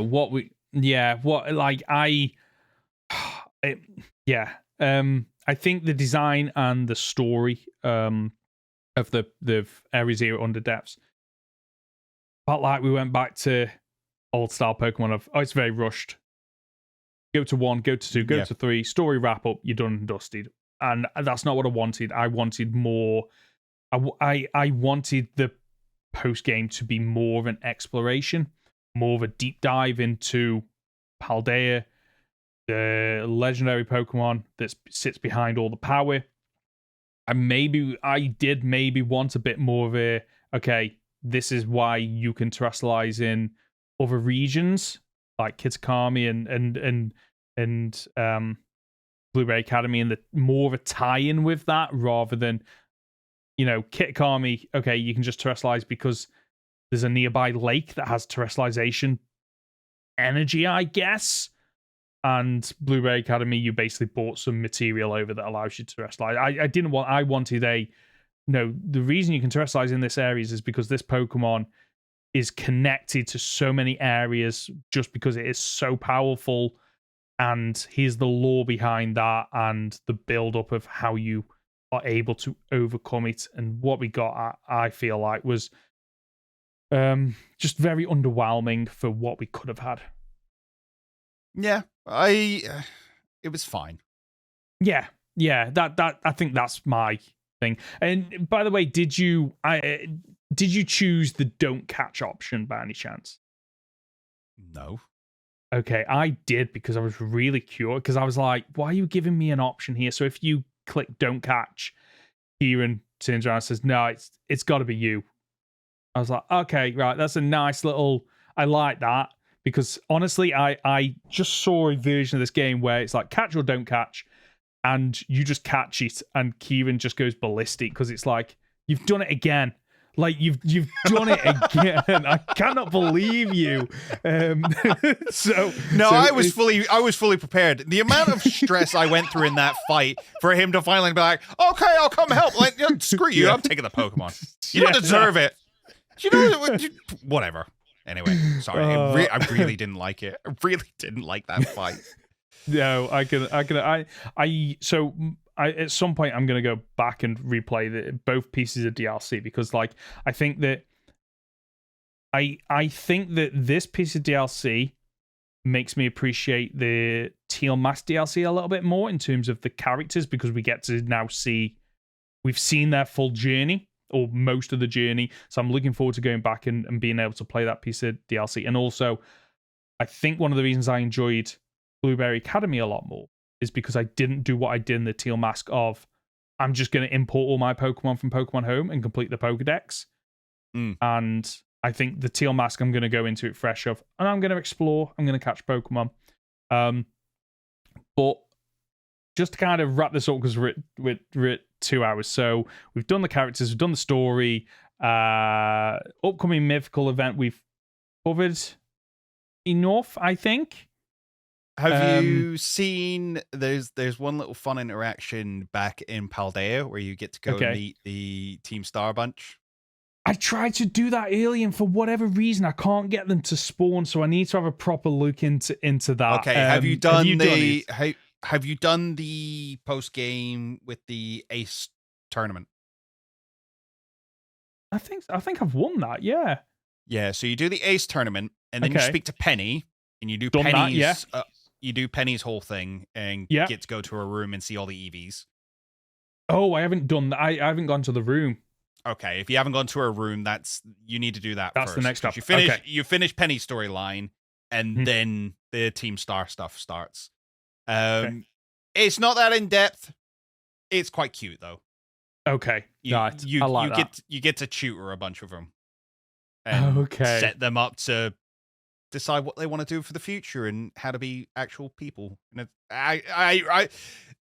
the one thing this game does really well is characters. Yes, agreed. So I will give it that. I don't think it's the best game in the world, but I think the character writing in it is some of the best we've probably seen since Gen 5, and that's saying a lot. Yeah, one of the things that you can't deny the character writing, both in terms of how they interact with you, the main character, but also the arcs they go on. I still maintain Arvin probably has one of the best arcs, and I'm really annoyed I couldn't give him his dad's book though.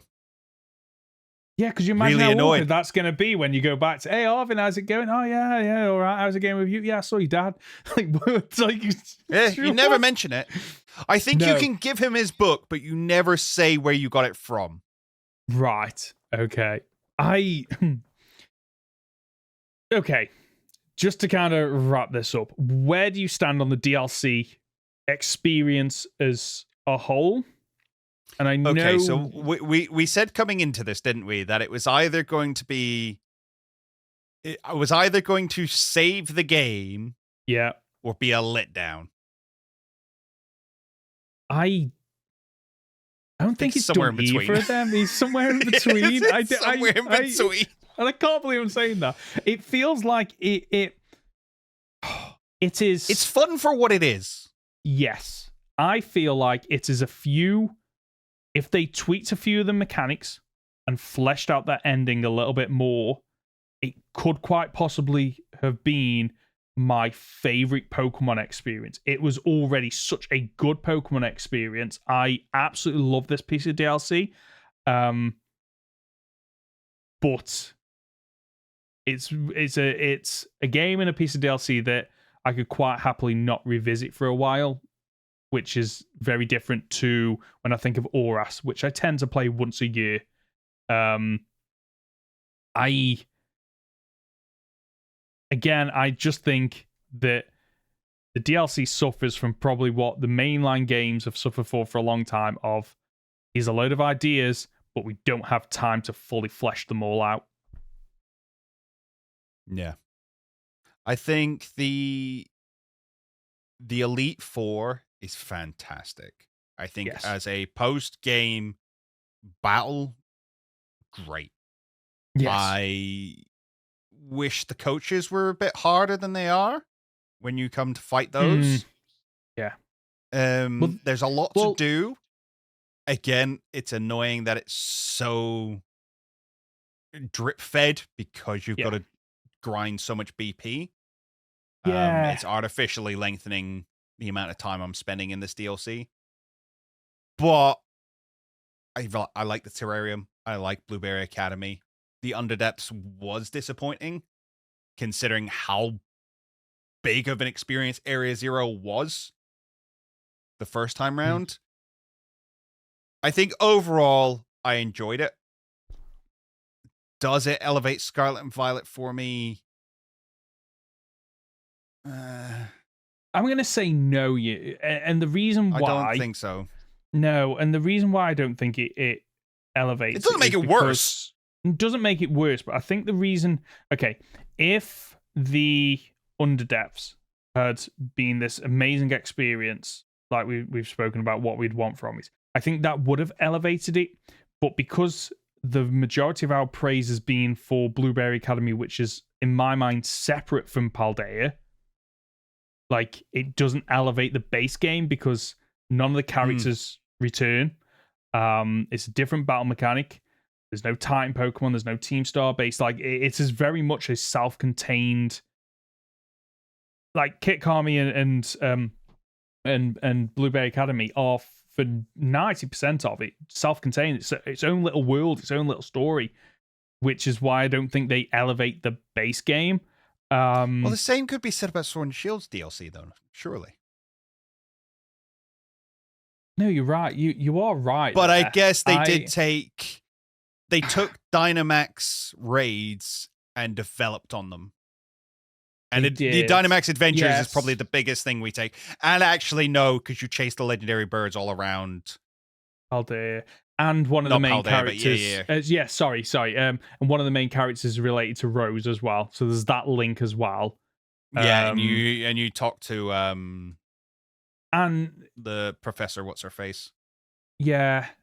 Oh, and one of the characters has a link to Leon as well. So there are more links and once you do that, you do a completely different World Star tournament. Yeah. You know what I would be interested in doing? It did tie in a lot more, didn't it? Yes. You know what I would be interested in doing? It'd be interesting to know if other people would like us to do this. I would love to maybe this year go back and review Sword and Shield. And the two pieces of DLC. As a whole, yeah. Yes, because it's been a long time since I've played them, so I'm a little bit hazy on the details, but I would love to go back and it gave me a reason to go back and play them, actually. Because I remember enjoying them a lot. As I say, they are what brought me back to Pokemon. It made me buy a Switch and things like that, so I've got a lot of fondness for those games. I know you talk about having nostalgia for them. I do, which is so strange that I have nostalgia for a game that came out, 3 years ago, and I didn't really like at the time. I remember going into that game and playing it and thinking, it was very bland and boring. And I think part of my frustration was that it wasn't overly difficult, but also this is supposed to be based on the country that I live in. And it just felt like it was lacking a lot of character of what I like about the country. I always thought Sword and Shield had character. Okay. I'll be interested to discuss that when it comes around. We're coming up to like 2 hours and 15 minutes. So I'm going to wrap this up. But the DLC is a whole, Connor, poker hot or poker not?